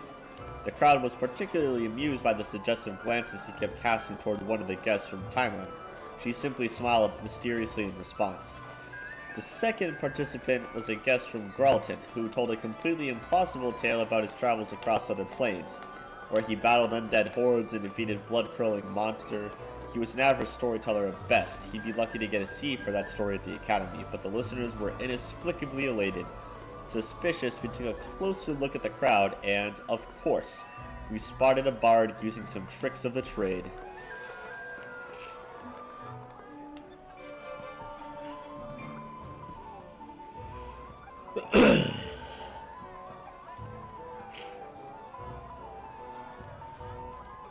We snuck up on the bard, stabbed him in the back, and disappeared. The bard collapsed to the ground, choking on his own blood. By the time the crowd noticed, we were long gone. Needless to say, the audience's impression of the Gralton participant's performance was ruined. Then it was Pitax's turn. Animid Bellavara, a sweet-voiced singer whose smile could win over the most withered of hearts. Oh, Animid. But while her voice was smoother than silk, her words stung like arrows. With a soft smile, Animid told everyone how she'd spent months in her kingdom learning their secrets and instigating a riot. Of course, the honest trade of the bard and the shady dealings of the spy often go hand in hand, but, oh Animid, who could have expected such an ugly blow from such a lovely lady? She described, in surprising and exceptionally critical detail, how much the citizens of our young state suffered under the atrocities of the troll assaults and the magic plague. She never stooped to actual lies, but she made it sound as though our king, Baron at the time, was simply drinking and debauching while his subjects struggled. She made our crusade against Mordecai look like a cunning conquest of Varnhold, and the war with the Tiger Lords was characterized as an irresponsible venture. Talk about cruel and unfair.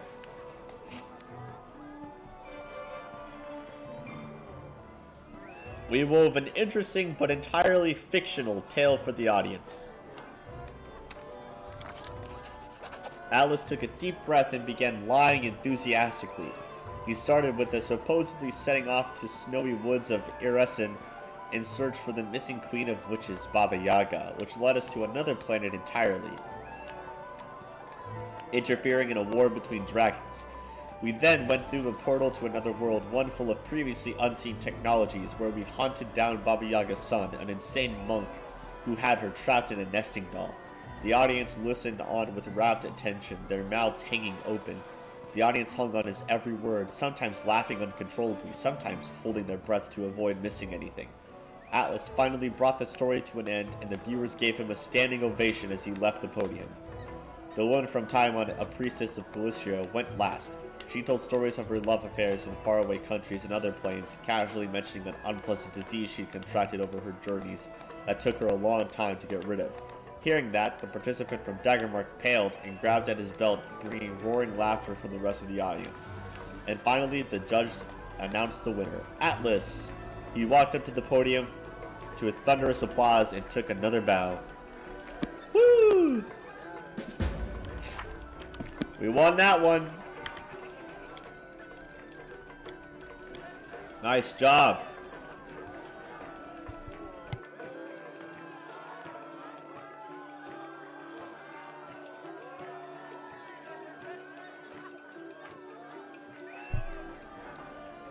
I'm pretty sure that the entire bluff story we told is another like adventure in Pathfinder, because there's an adventure where you deal with the Baba Yaga and you travel to another planet where I think it's like where and you deal with like Anastasia and Hitler and stuff, and everything's like modern day or future technology.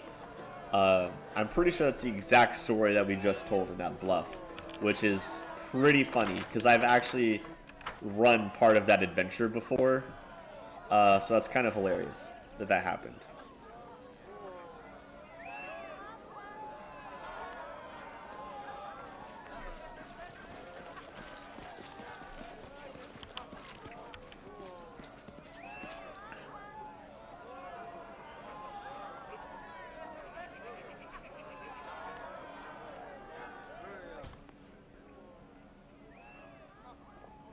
Sorry guys, I'm gonna finish this muffin.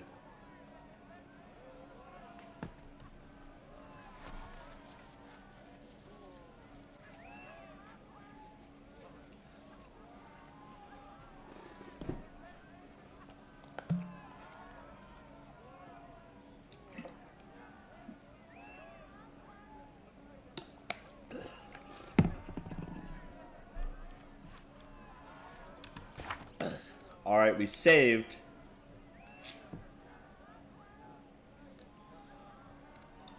I don't know if do we leave and do this first?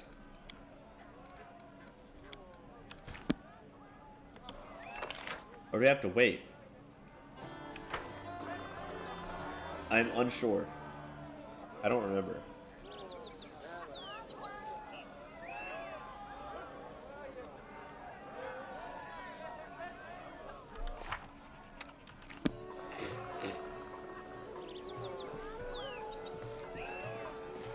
Let's see, are we allowed to leave?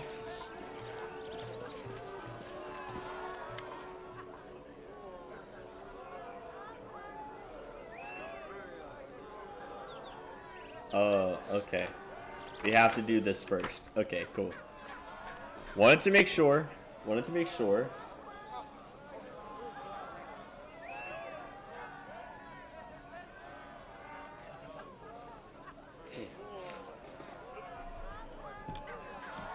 Next up is the drunken melee. It's not gonna be good. Am I able to like boost myself up first? Let us bide our time. I wonder if I'm allowed to. Potion of greater heroism. I'm already getting boost to strength. Bull strength. Cat's grace.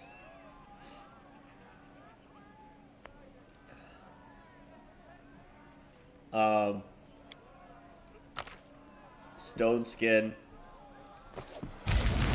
I wonder if can I cast a spell? Yeah, I can. I don't know if all of this is gonna disappear.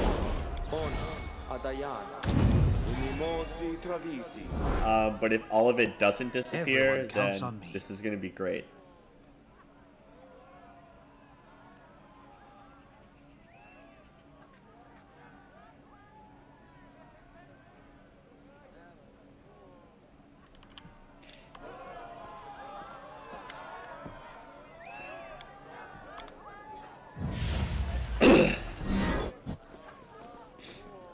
I think we got reverted. We got reverted. We have nothing. Alright. Here's the plan. You wait for people to take each other out. A solid plan.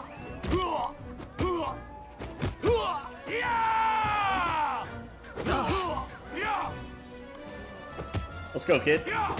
Yeah. The Pitax brawler is actually good.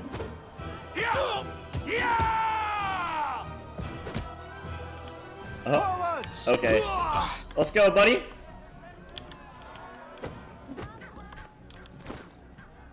If I drink a potion, is it cheating? Oh, you can't drink it. All right. You just can't do anything.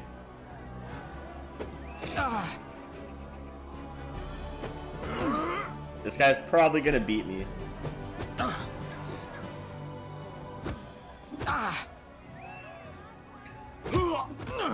Oh.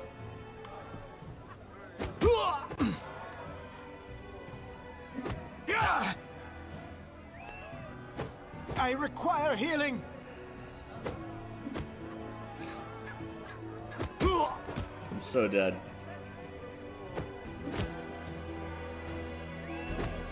I feel faint.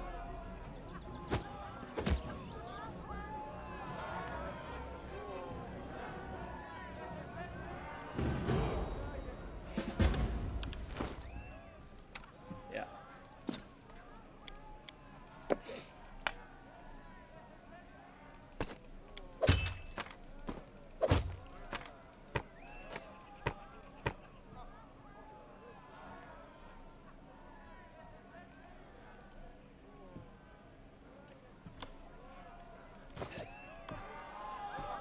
Well, we leveled up.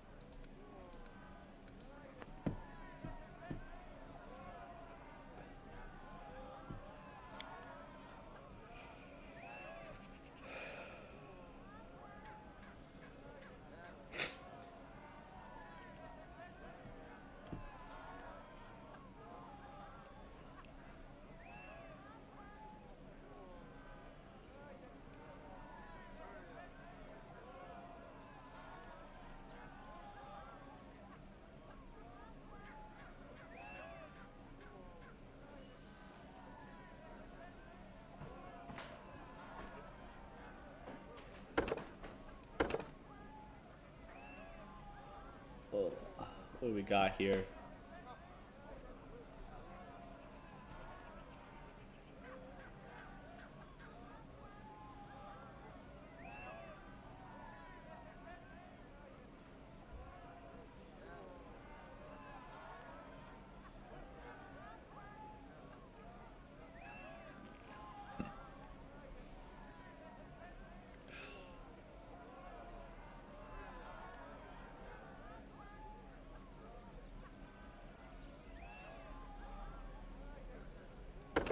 Overpowering mind.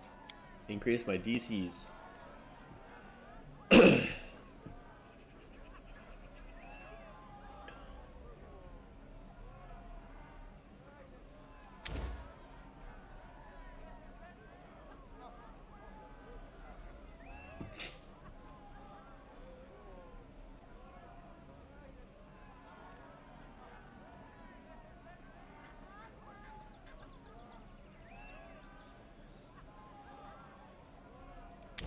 Primal regression. That's kind of cool.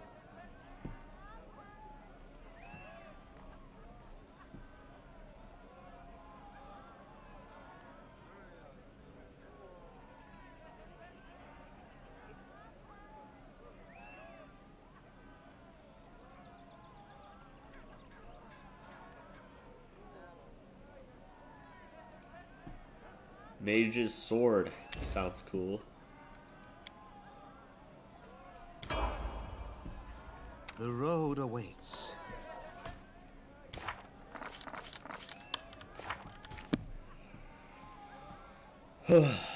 Okay. Let's just take out stuff that we're just not using.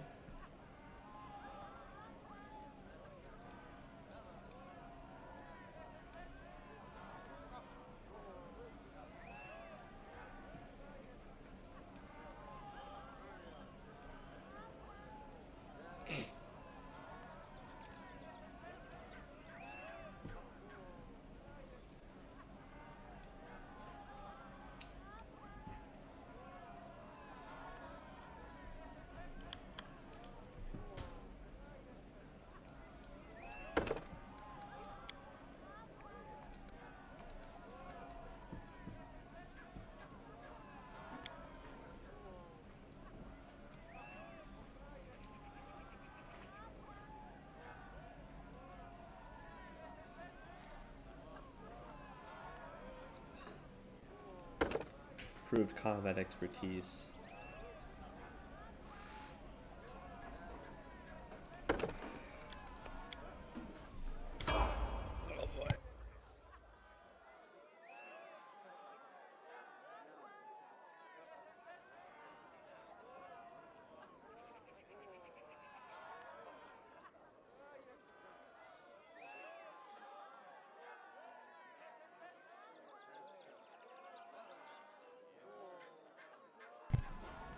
Mass invisibility looks cool.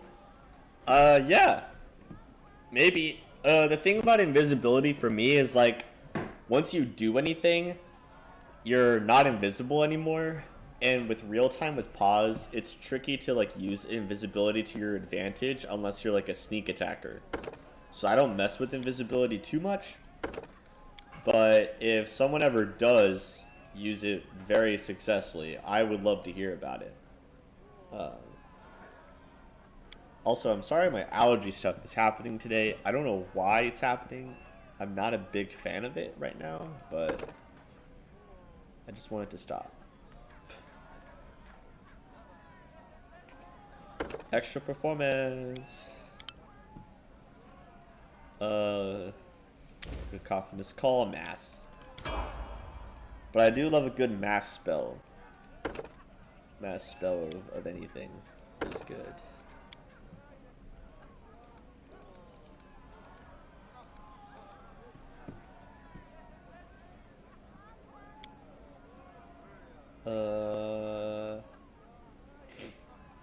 Let's do extra bombs.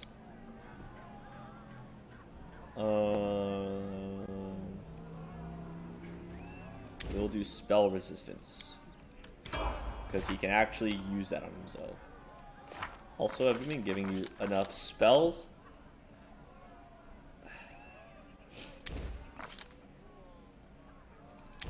Another haste, another see invisibility. Another, well, I'll do another death ward. Stone skin communal.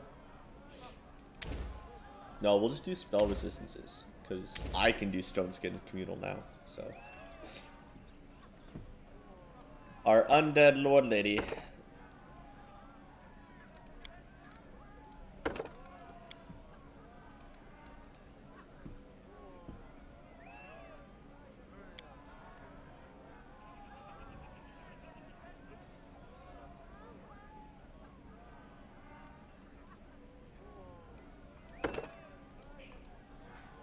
Evolved companion. Hello. What?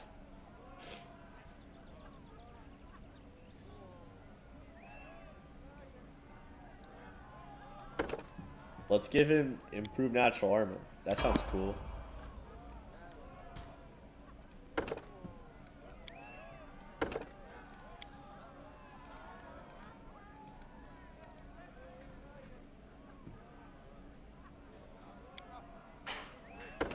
Hammer the gap.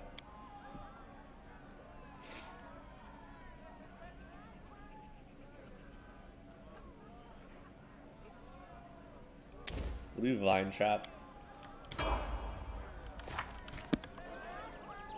Oh, look at that!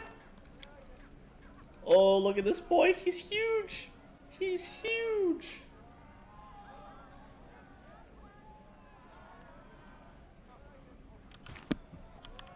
Oh, look at him. Look at him. You can heal and buff and remain invisible. That's kind of nice. I kind of like that. 46 plus 2d8. He's got 33 AC. He hits like a truck. Look at this guy. He's ginormous. Our dog has not leveled up in a long time, unfortunately.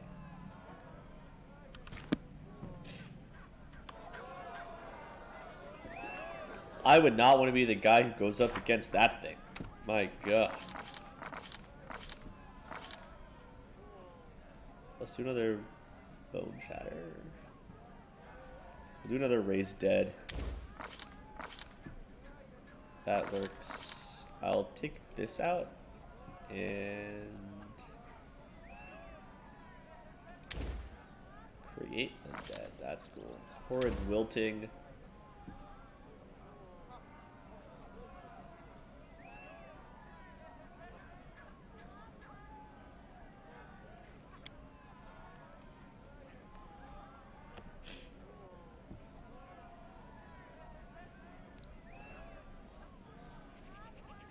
Jeez, man. Let's do Frightful Aspect. That sounds like something she would have. State your desire. Now we need to take out spells that we're not going to use here.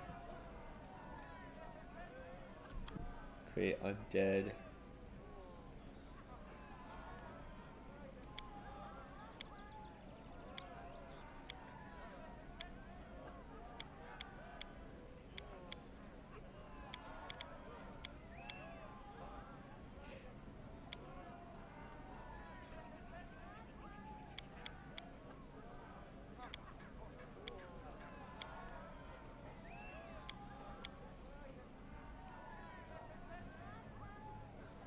We'll put these over here. Actually, you know what? Let's put the like creation of the undead over here. And then put over here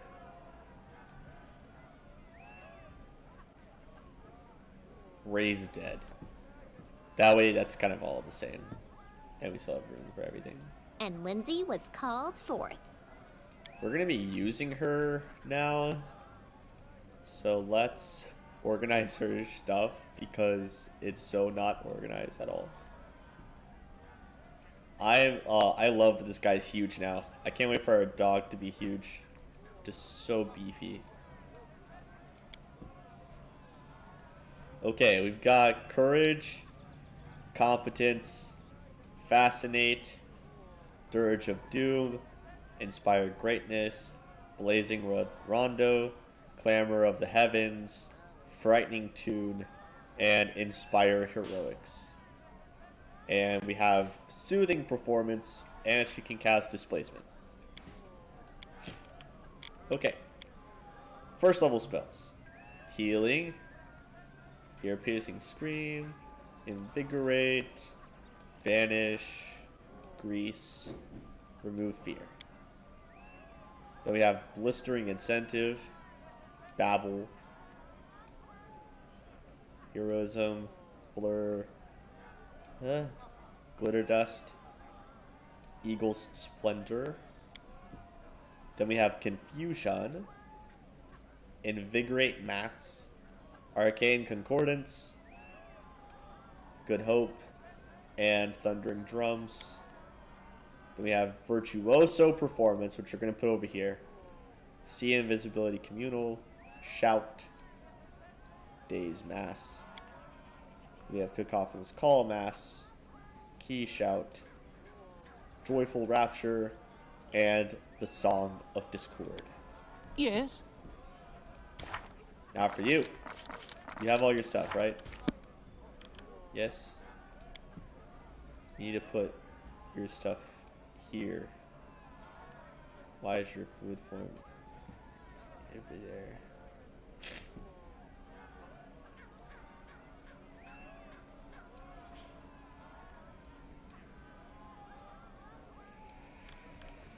Okay. All set.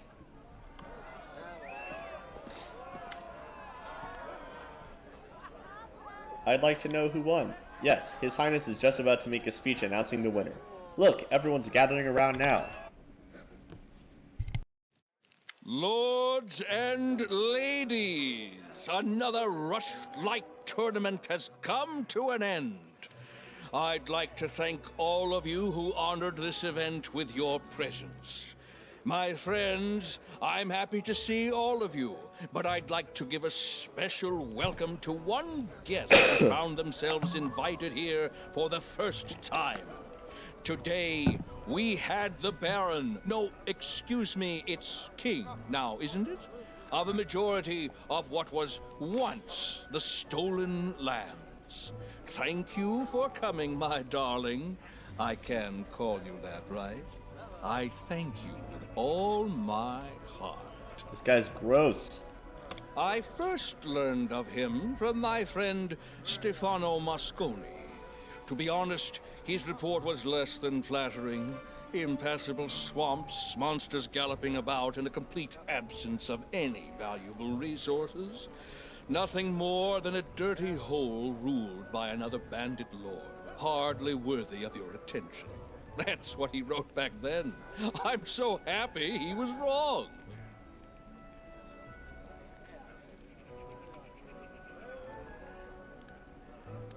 Truth be told, even now traveling that domain is a less than pleasurable experience. Some roads have appeared, but their safety leaves much to be desired. Take the sad story of a poor Toman Henvaki from Gralton. He set off to those lands and hasn't been seen since. His brother Edrist went to find the poor fellow, and what happened?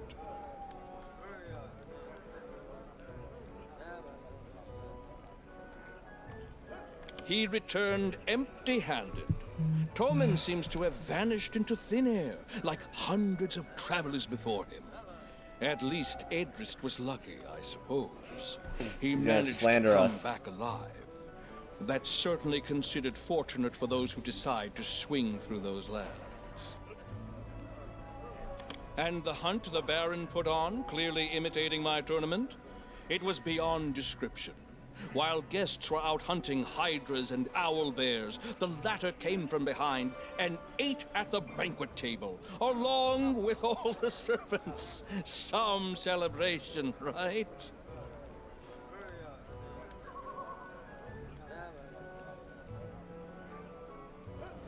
I'm flattered by your borderline disturbing attention to my persona, but why don't we include you in the discussion as well? For example, I heard an amusing story from some students of your academy. Right. Yes. I did get a bit carried away, didn't I? All I really wanted to get at was that His Highness is a personage truly as extraordinary as his lands, and I'm happy to see him at this celebration. And now it's time to announce the winner of the tournament. Please restrain your anger, but this year the prize will be staying here. The winner of the most contests was the team from Pitax. I must say, I was hoping that this year our debutante, my friend here, would show his worth. But I suppose it would be strange to expect him to display more talent during the contest than he does ruling his tiny country. First of all, my country is literally bigger than his.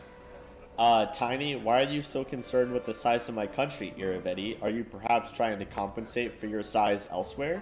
Oh, trust me. Dang I it. don't fall Come on, short dude. in lands. One away? Or anything else. If you wish, I could give you a personal tour later. And now, with the competition over and the prize awarded, let's get on with the main part of the celebration. The banquet! I can hear your stomachs growling from here. Let's get to the table, and later we'll see an unforgettable fireworks show. I hate this guy. I hate this guy more than I've ever hated any video game character in my life. I hate this guy.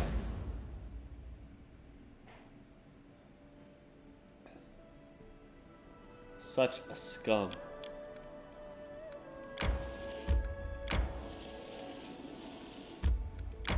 What? Resting would be nice, don't you think?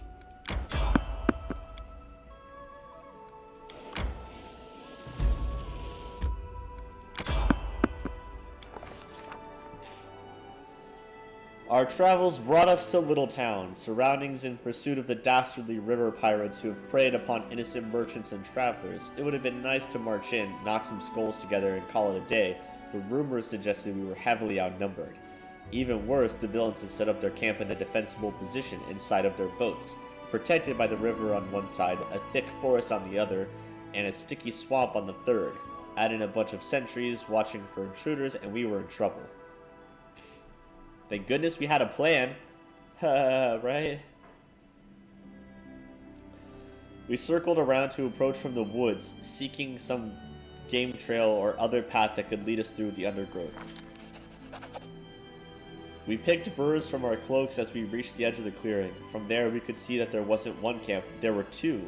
The second was several hundred feet away, judging from the campfires, which meant that we could vanquish the pirates in one camp before the others could respond.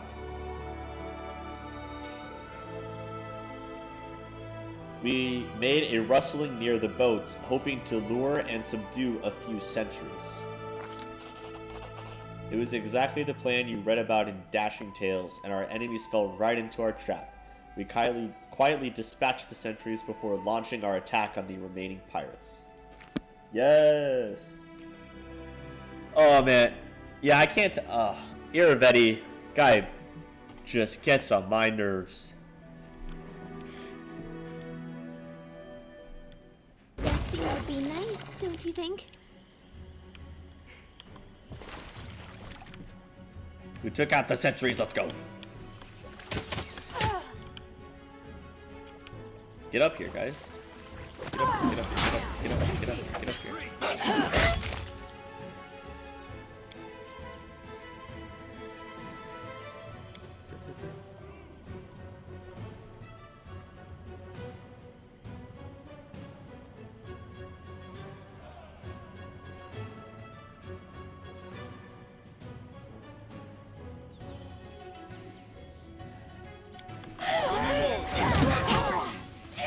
Let's go.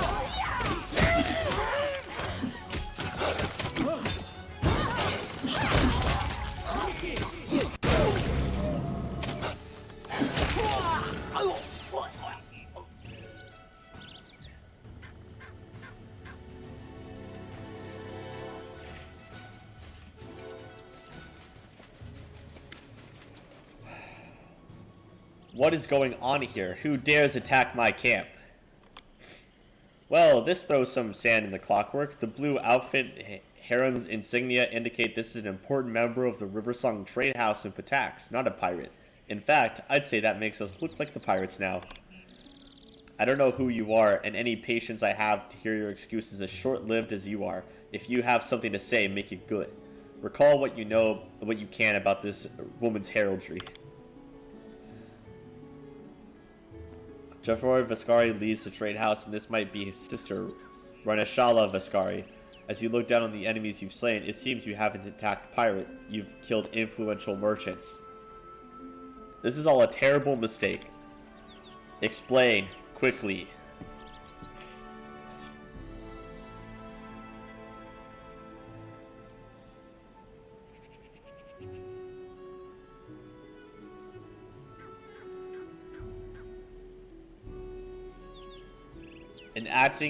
I was acting in good faith to chase off pirates, and I would never have attacked a Riversong convoy.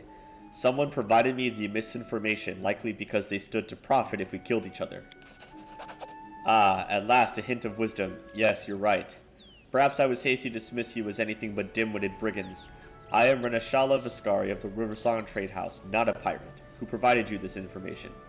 The playwright Amar Descamps told us about the camp. That man writes overblown dramas for a living, and you trusted him? What kind of a fool would you have to be to... Wait, are you Atlas? I was warned that you might try something like this. Judge Selvaway may be a bastard at times, but he sure knew you would attack my convoy. Give me a good reason I shouldn't throw your corpse to the eels.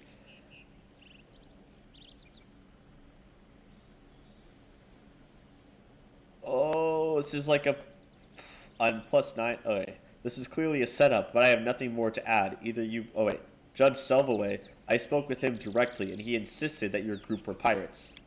Did he now? Certainly he has the means, but does he have the motive? Bringing any harm to me would just foment chaos in the region, and Selvaway's a servant to the King Irovetti through and through. Do you have a theory?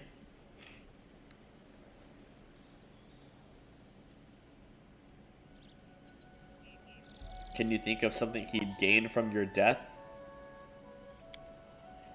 It's true that we Vascaris haven't kowtowed to King Irovetti as much as Lyasenzas and the Strocalis have, yet we control most of the river trade. What better way to bring us all in line than crush us with foreign agents or scare us into swearing fealty?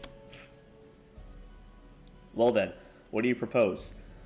We join forces to uncover the truth. Very well. I will return to the city, and when you are ready to confront others about what transpired here, I will join you. Piece together your case and get to the bottom of this mystery. For now, though, give me space to bury the dead. Oi. Boy, Undead Warrior Smash. Yeah, dude, this guy's a freaking killer.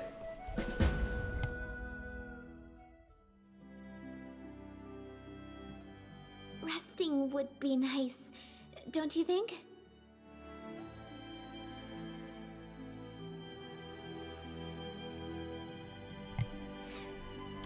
Yeah, he is like ready to destroy. Unfortunately, there's not a whole lot we can do right now because we can't. I don't think we can go into Pitax yet. We have to wait for news to come, so we can't deal with this situation yet. I feel tired. But we will be able to soon. I don't want to buy your stuff. We should gather our strength.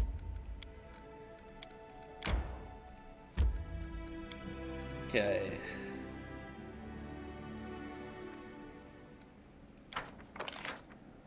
Portal Beast, success. We dealt with the Portal Beasts. Triumph, Contagious Madness. Nice. Triumph.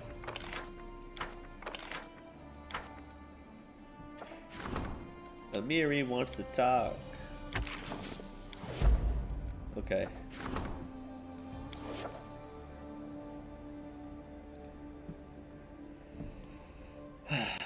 Yeah, I mean, our Undead Warrior, like, look, Valerie does like 25, 20, 15, and that's without the fighting defensively. This guy's over here dealing like 28, 23, 18, and just doing like 31 minimum damage. Like 31 minimum damage. That's insane. That's insane. That's crazy.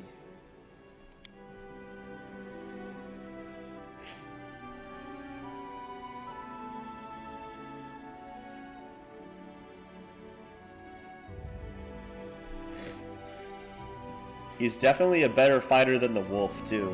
I don't know if he's, like, tankier than the wolf.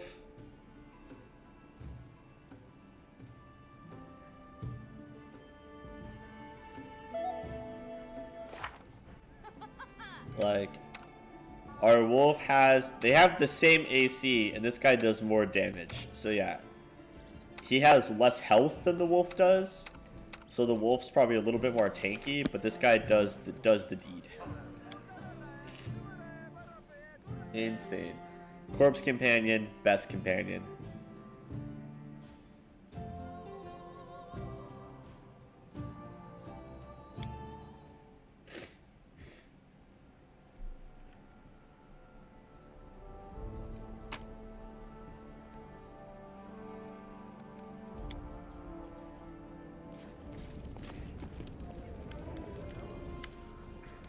Ugh. Come to the tavern after the council. We need to talk about my damn tribe and Nylak, and about the ghost. Will you come? I will wait. I will try not to get drunk, but I really want to. Okay, Amiri. Thanks for that.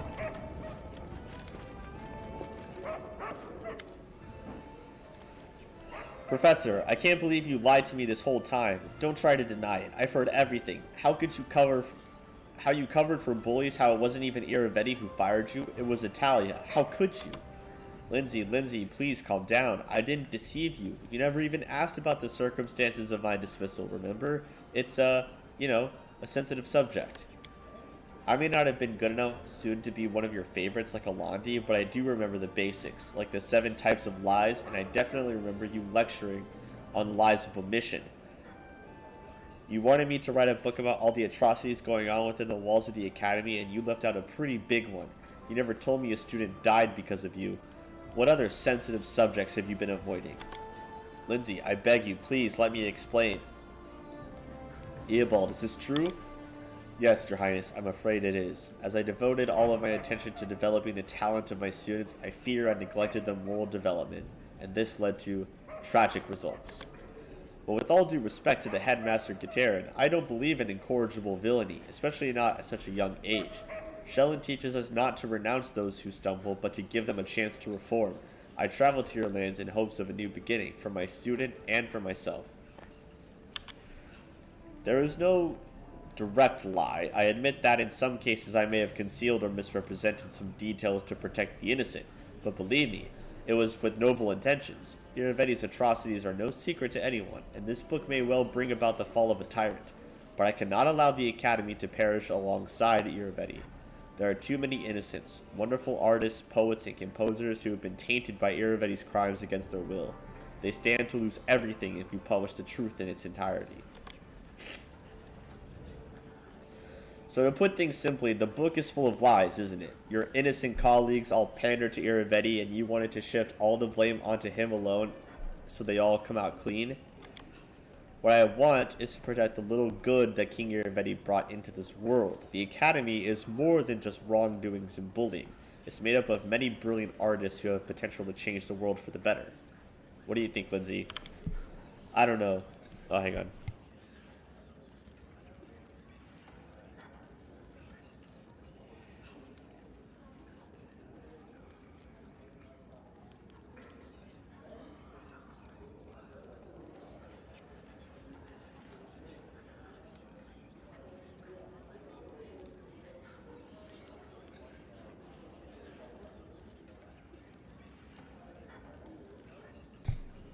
Whew. I don't know. Teacher, you told me so many times that the world isn't made of things, it's made of stories, and we ourselves are made of the stories we tell and believe. But shouldn't those stories also be true? You said that people are essentially animals who love stories. Did you really mean that people are just lying beasts?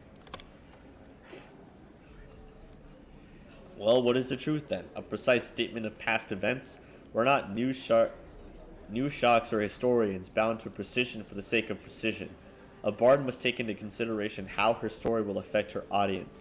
Truth and fiction are our materials. They are as valuable to us as rough marble to a sculptor. The same story used to evoke anger, envy, or fear can be turned to inspire bravery, love, and hope. Both versions told in full truth.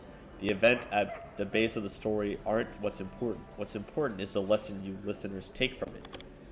I don't know what to do. I want to burn the manuscript, start over, and write the whole dirty truth about the Academy, but maybe teacher is right.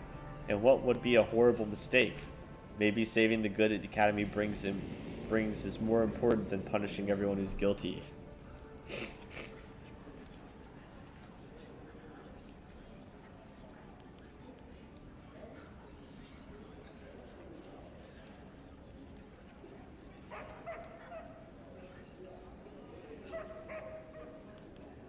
I think you're right, Lindsay. Eobald, what of the student who died because of your favorites? No one will ever see his creations, and he won't be getting a second chance either. You're right, of course. Shellen teaches us to value human lives above art, and I let my eyes be clouded. Who am I to put the work of my favorite students above people's lives? How many creative artists does the world lack because we encourage their attackers? I'm sorry, Lindsay. You've taught your old teacher a lesson today. We'll rewrite the book. I'll tell you everything I know and everything I'm guilty of.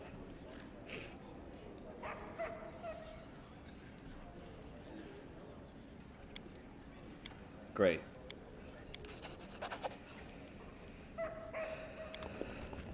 And Londi leaves. Bye-bye.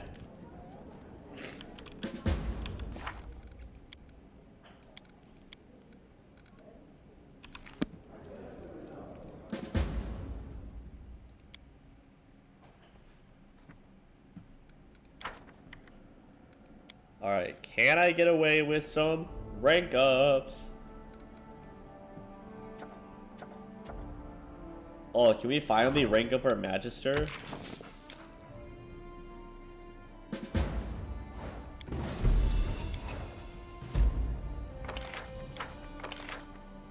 Triumph!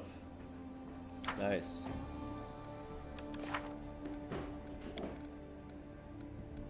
There's a next attack? I thought we were done.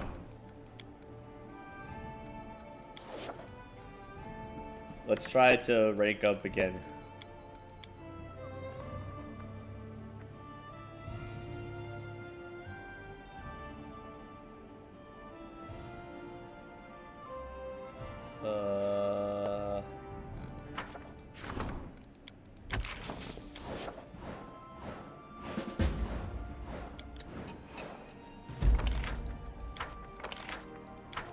Disaster.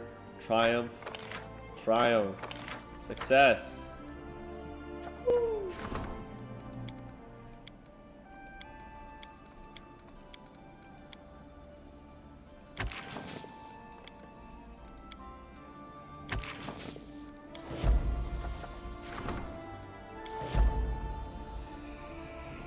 Woo.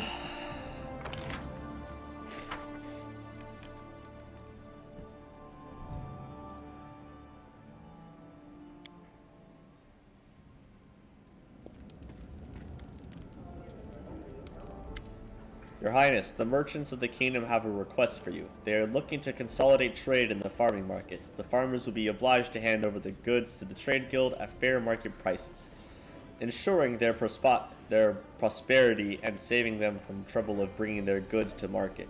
This is a wise decision and would strengthen the merchant class. I would support it.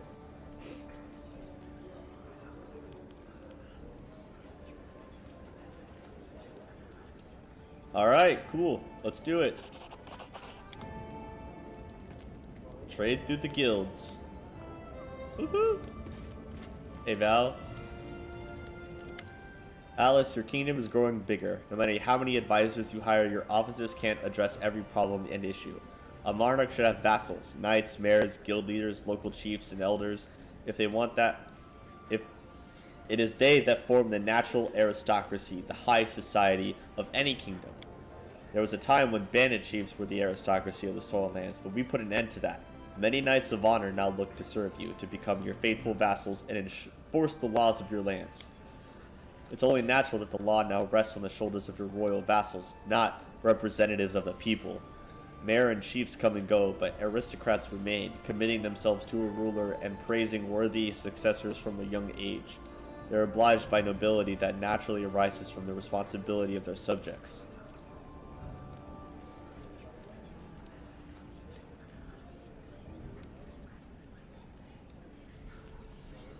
Okay. Nobility! We have a noble class now. That's great. Remember those books from Maestro Janush's study? We'd hoped to find something about our past in them. Well, we did, and I'm kind of sorry we looked. We actually found something, but it's a sensitive conversation. We'll wait for you in the palace garden near the viewing point. Oh boy.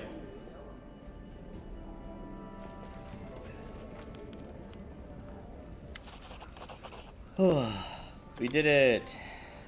We must prepare for Nairis's next attack. Which apparently it's not over yet. I thought that was the last one, but there's more. Another wand of death ward. Woo, boy.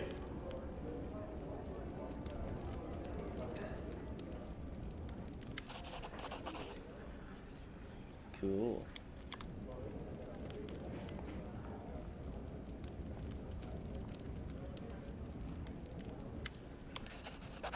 Thank you. Give me all your stuff.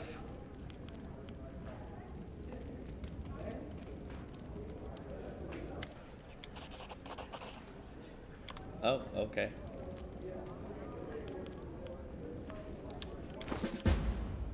Ooh, what do we get?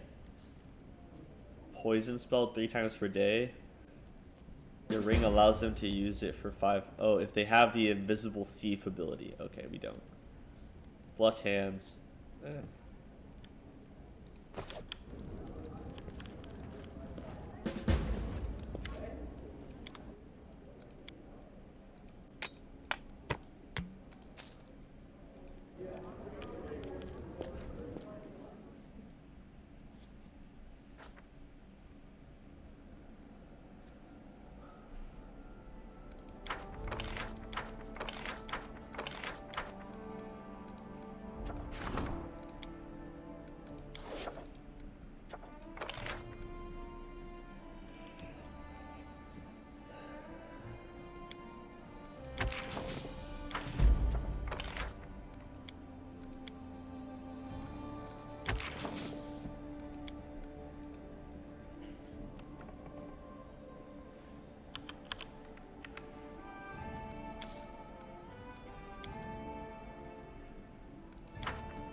Cool.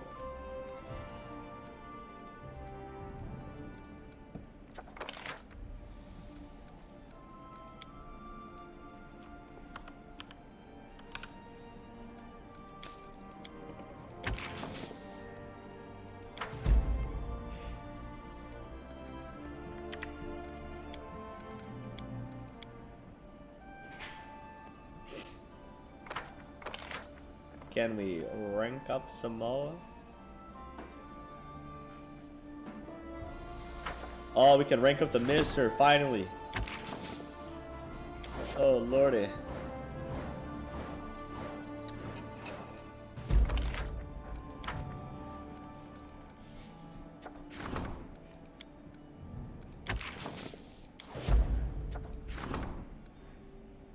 I think we can fit in one more rank up.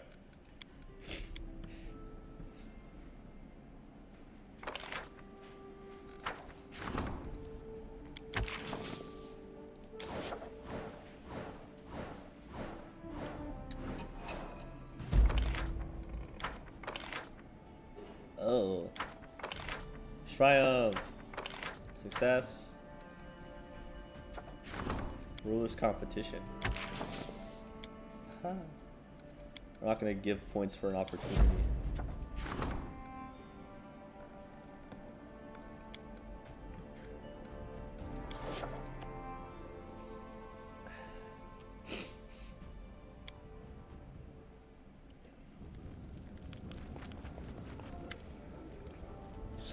Such insolence, such unforgettable, monstrous, unimaginable insolence.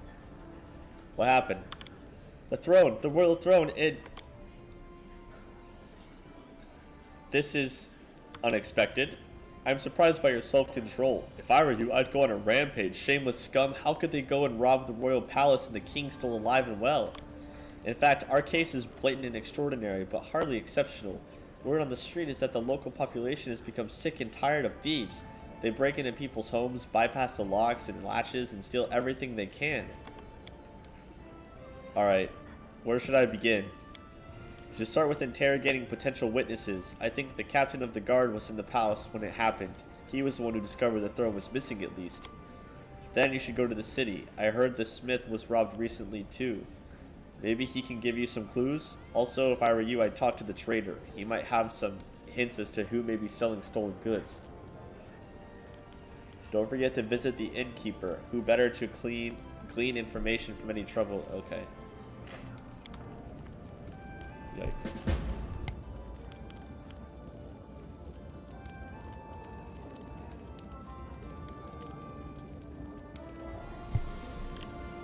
Okay.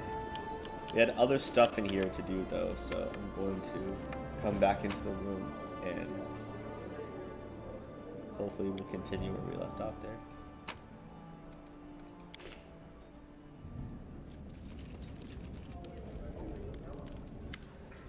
Look, Atlas, we've suddenly stumbled into the middle of a fight between Latran and Gralton. I don't know who might benefit from this, but it's surely not us. It's time to figure out a way to extricate ourselves from the situation. I suggest we negotiate a peace treaty. However, if you're not too proud for such a measure, I'll tell you a couple other options.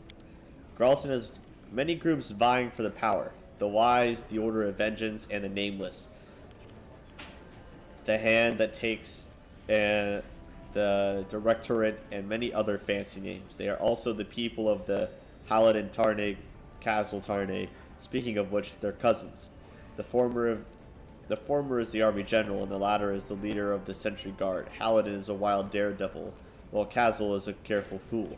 But Castle envies his cousin and his brave soldiers. If you help him take over something that belongs to Haladin, they'll busy themselves with their own problems and leave us be. Officially, I must mention the third option, the Grey Gardeners. Good executioners, but poor soldiers. If we sent them more troops, Gralton would begin to smolder under the Gardeners' pressure, although I don't think supporting these butchers is a good idea, so let's not discuss it further. Let's help Castle Tarne face his cousin. Hopefully, once this mob of aristocrats stop fighting, they won't remember that what the whole thing started with.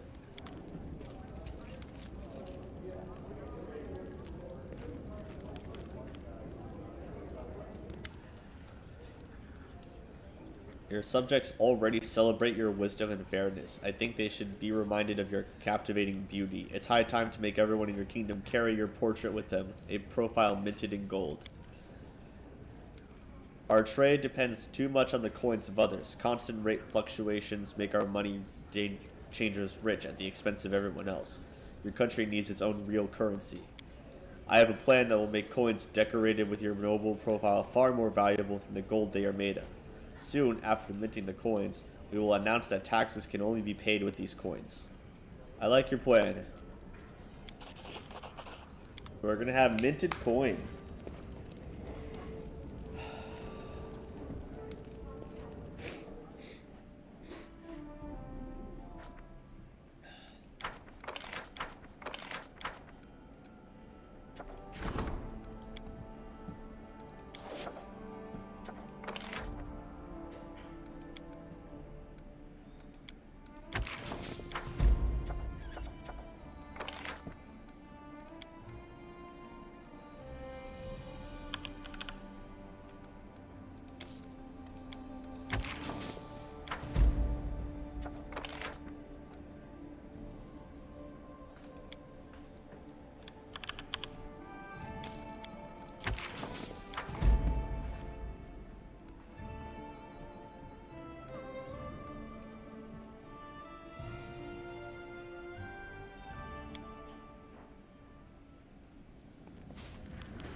Remember that evil spirit who haunted the 6 bears? The one we drove away?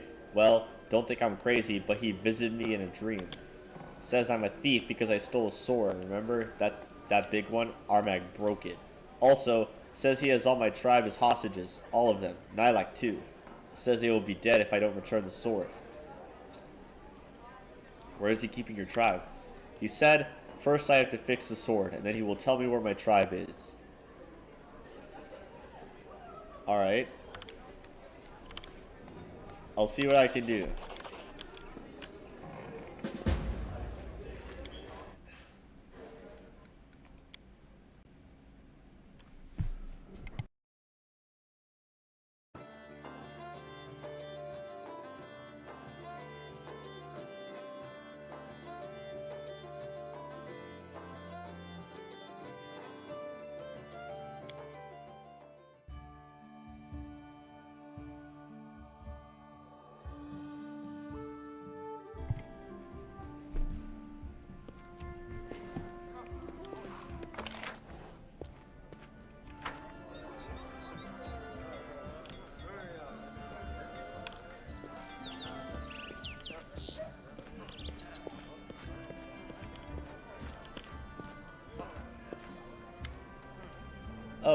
Hi. It seems we haven't been properly introduced. Allows me, Octavia della Ferroni, heir to a noble title, a family manor, even a coat of arms with a motto. So you're from a noble family. I could hardly believe it myself, but there's no doubt. I'm the missing daughter of the, Marchioness della Fiorni. Missing, that's what they're calling it. Do you know where to find her? There isn't one, really. The Della Fiorni family was waiting before I was born. My mother's the last born. She's living in Pitax in a small townhouse. I'm going to pay her a visit, and I'd like you to accompany me. Yeah. Well, we found my tribe, and we just have to go have ourselves a friendly chat. Are you looking for revenge? Not sure what I want yet. Maybe, maybe not. Might be enough just looking at these freaks to be sure nature's punished them well enough without me. I'm really just looking for some closure, that's all. So who's your tribe? The sewer rats. Wait, no, that's not it. The crab lice? The threadbare moles? Man, I just can't seem to remember. Oh, right, the dung pigs. Fine, fine. They call themselves the Sharp Fangs. And for good reason. They have kids with orcs to strengthen their blood. Not bad, huh? They breed themselves like pedigree cattle. So I've really been sold twice. First by my orc sow of a mother who took some gold to push me and my brother out, never to see us again. Then my father chose which of us to keep and which of us to sell to the slavers. Treated like an animal my whole life, I'm surprised I'm not walking on all fours.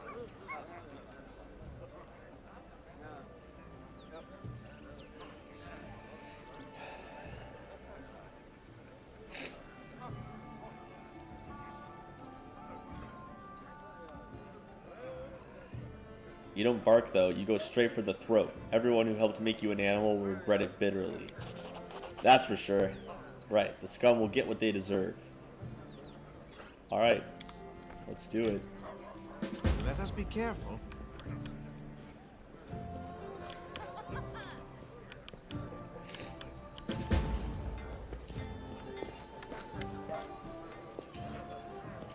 Thefts plaguing the city.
Let's head out.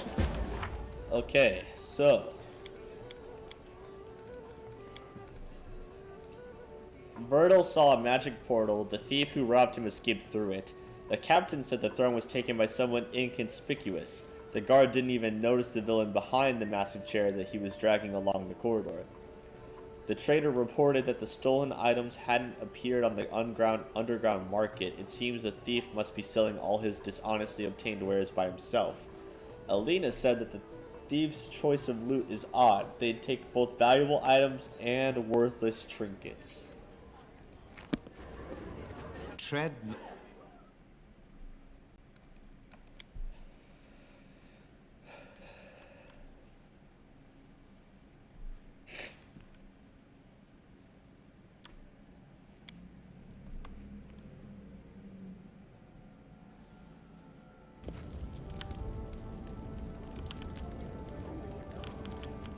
All we have is a little stool.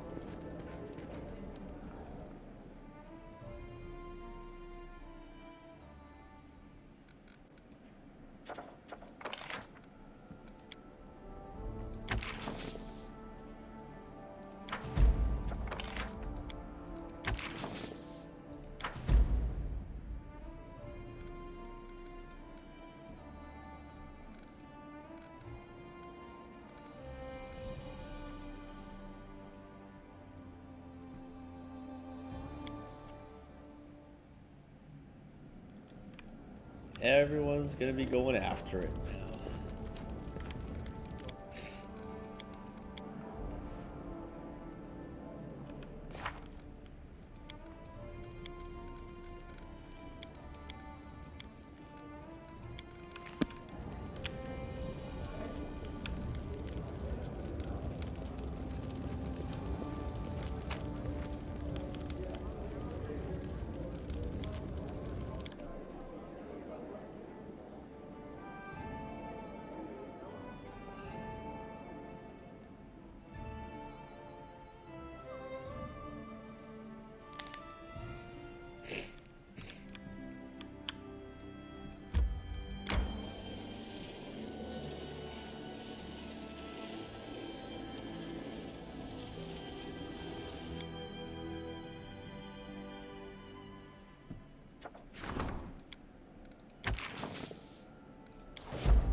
Gonna do Jubilos stuff.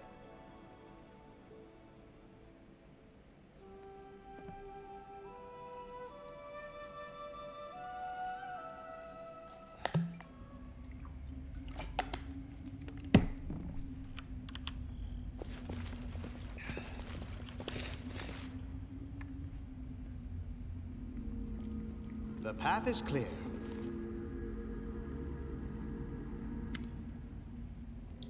No, no.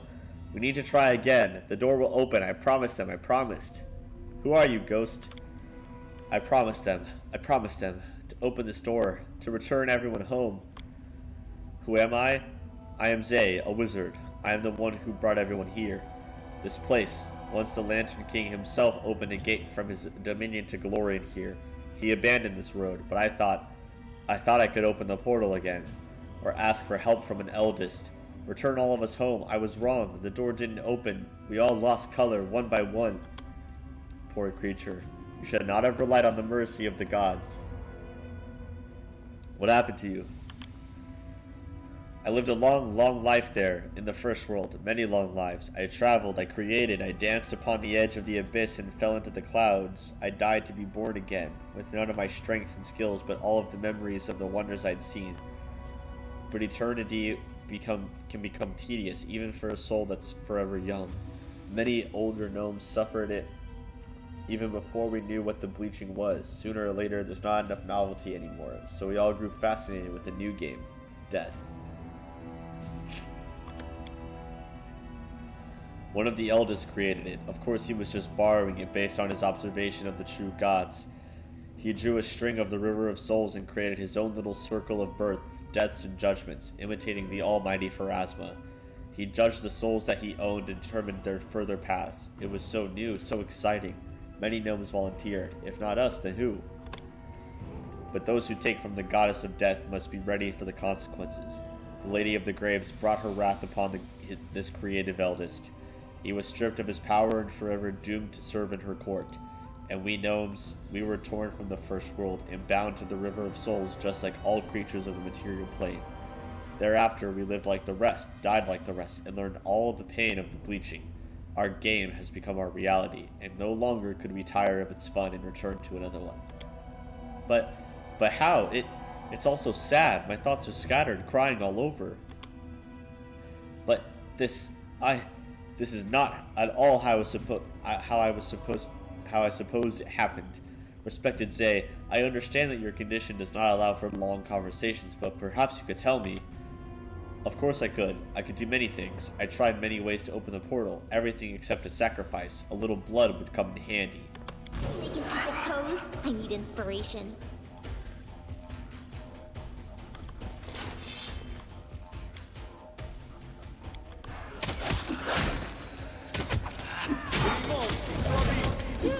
No strike wasted.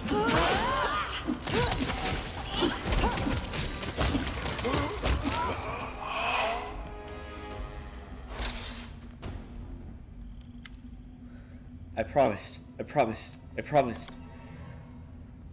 That's rather a foolish performance, little ghost. You've staged a fine series of foolish performances. The playing the game of death, contacting an eldest not known for his mercy, trying to open a door that leads nowhere. But who are we addressing? Greetings, Atlas, and of course you, most persistent of researchers. We see you solved our riddle. We did. I might still fail to understand why you sent us the long way around instead of just telling us everything from the beginning. Some truth must be discovered to be known, or seen with your own eyes. Is what Zay told us true? About the game of death and Pharasma's punishment? Yes. One of our eldest brothers thought that they could steal from a deity, and the gnomes that answered his call thought they could play at death. Death decided otherwise. Is there any way to change what happened? If there is, we know nothing of it. The eldest can do many things, but as you both know, it is not enough to confront a deity, especially one such as Pharasma. We have learned our lesson and do not play with the toys of others. Does that mean this was all in vain?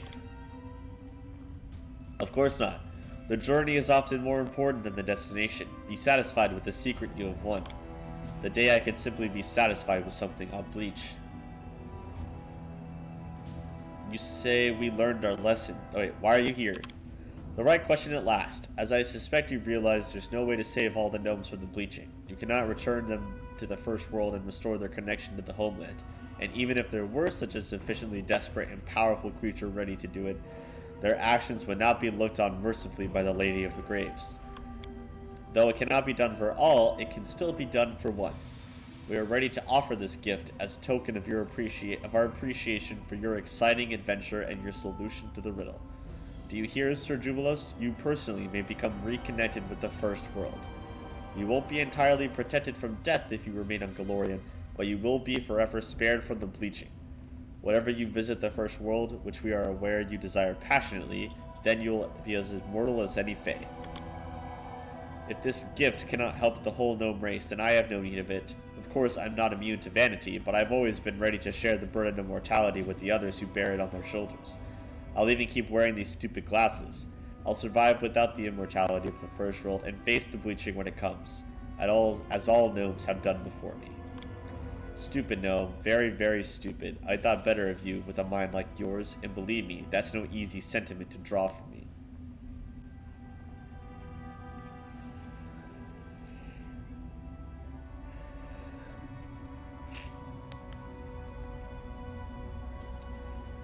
This is one of the most important decisions in your life. Do what you think is right. Then I'll hold true to my first instinct. I do not need this gift. We aren't easy to surprise, but you managed it very well. The rejection is a rejection, but gifts of the eldest are not easy to withdraw from the world. They must find an owner somewhere, one way or another. So what should we do? To whom shall we grant this, what has been promised? This gift should be given to some living gnome who is in this moment dying of the bleaching. Let our adventurers help at least someone. Yes, that's the best thing we could do. What do you say, host? Can you take what you're offering to me and give it to some other gnome instead? Anyone you choose who is suffering from the bleaching. Oh, that's even more interesting. I see this has all been for a reason. Our choice, you say? Very good. We'll make a choice and save one lost soul. We already have, in a way. You have rejected the gift, Jubilos Narthopol. But we will not leave you without any reward at all. We offer you a trifle. The chance to sometimes glimpse eternity in the corner of your eye, just as we do. Now you can remember the history of things. Those who wander searching for mysteries and ancient relics might find this skill useful. And now, farewell. When you finally succumb to the bleaching, you may remember this moment. I wonder what you think then. Only time knows.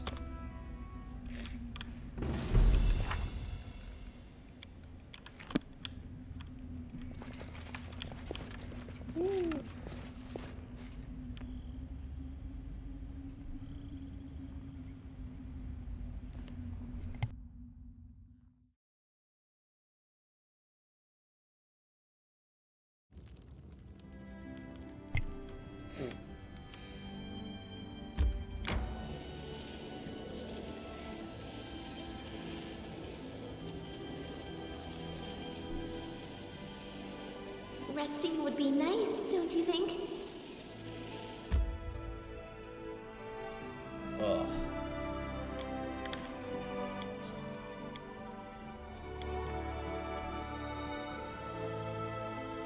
I feel tired.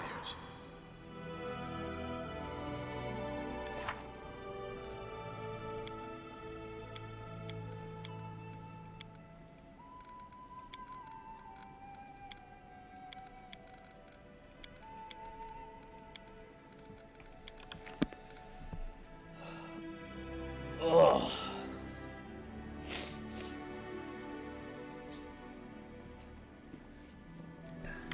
All right. I hate to do it, since this is my last one until I come back for next Saturday, but I do need to cut this one short. My nose is just not on my side today, so that's unfortunate. But we had a really long one on Thursday, so hopefully that makes up for it. We chilled out for a very long time on Thursday. That was really fun. I wanted this to be longer, but it's not going my way today. We have some exploring and companion quests to do next time. We finished the Rushlight tournament, so we're just waiting to get into Pitax. And then we'll be able to finish up that chapter. And then we'll have the last chapter left to deal with. So, yeah. I'm glad for everyone who came in. Therence, MY2 Cent, Raphael, and anyone who didn't show themselves but was watching or is watching after the fact. Happy to have you. I'm sorry this wasn't as long as my usual weekend streams. Don't forget, I will be gone this next week. I'll be back streaming on Saturday. And then after that, we've got some cool new guide videos coming out. So that's going to be exciting stuff. And yeah, Therence, if you're not back yet from getting your food, I'm sorry you missed the end. All you missed was we just did Jubilo stuff. Finished up his quest, so you can watch that for yourself. But I'm glad you came by. I'm glad everyone's come by. I appreciate all of you immensely. Sorry I don't have stuff planned to release when I'm gone. We're waiting on thumbnails and different things for different videos, so I don't have any of that ready for you yet. But we will be back next Saturday for more streaming, and then I will have new guide videos coming out that are going to be pretty exciting. I'm doing some guide videos that are videos on what you would want to respec your companions to be if you use the respec mod, that are still lore and roleplay friendly. And I'm going to be doing one of those for each of the companions, so that's going to be super fun. That's what we have to look forward to once I get back. So yeah, thanks everyone for watching. I am UnsungNPC, and I will hopefully catch you guys next time.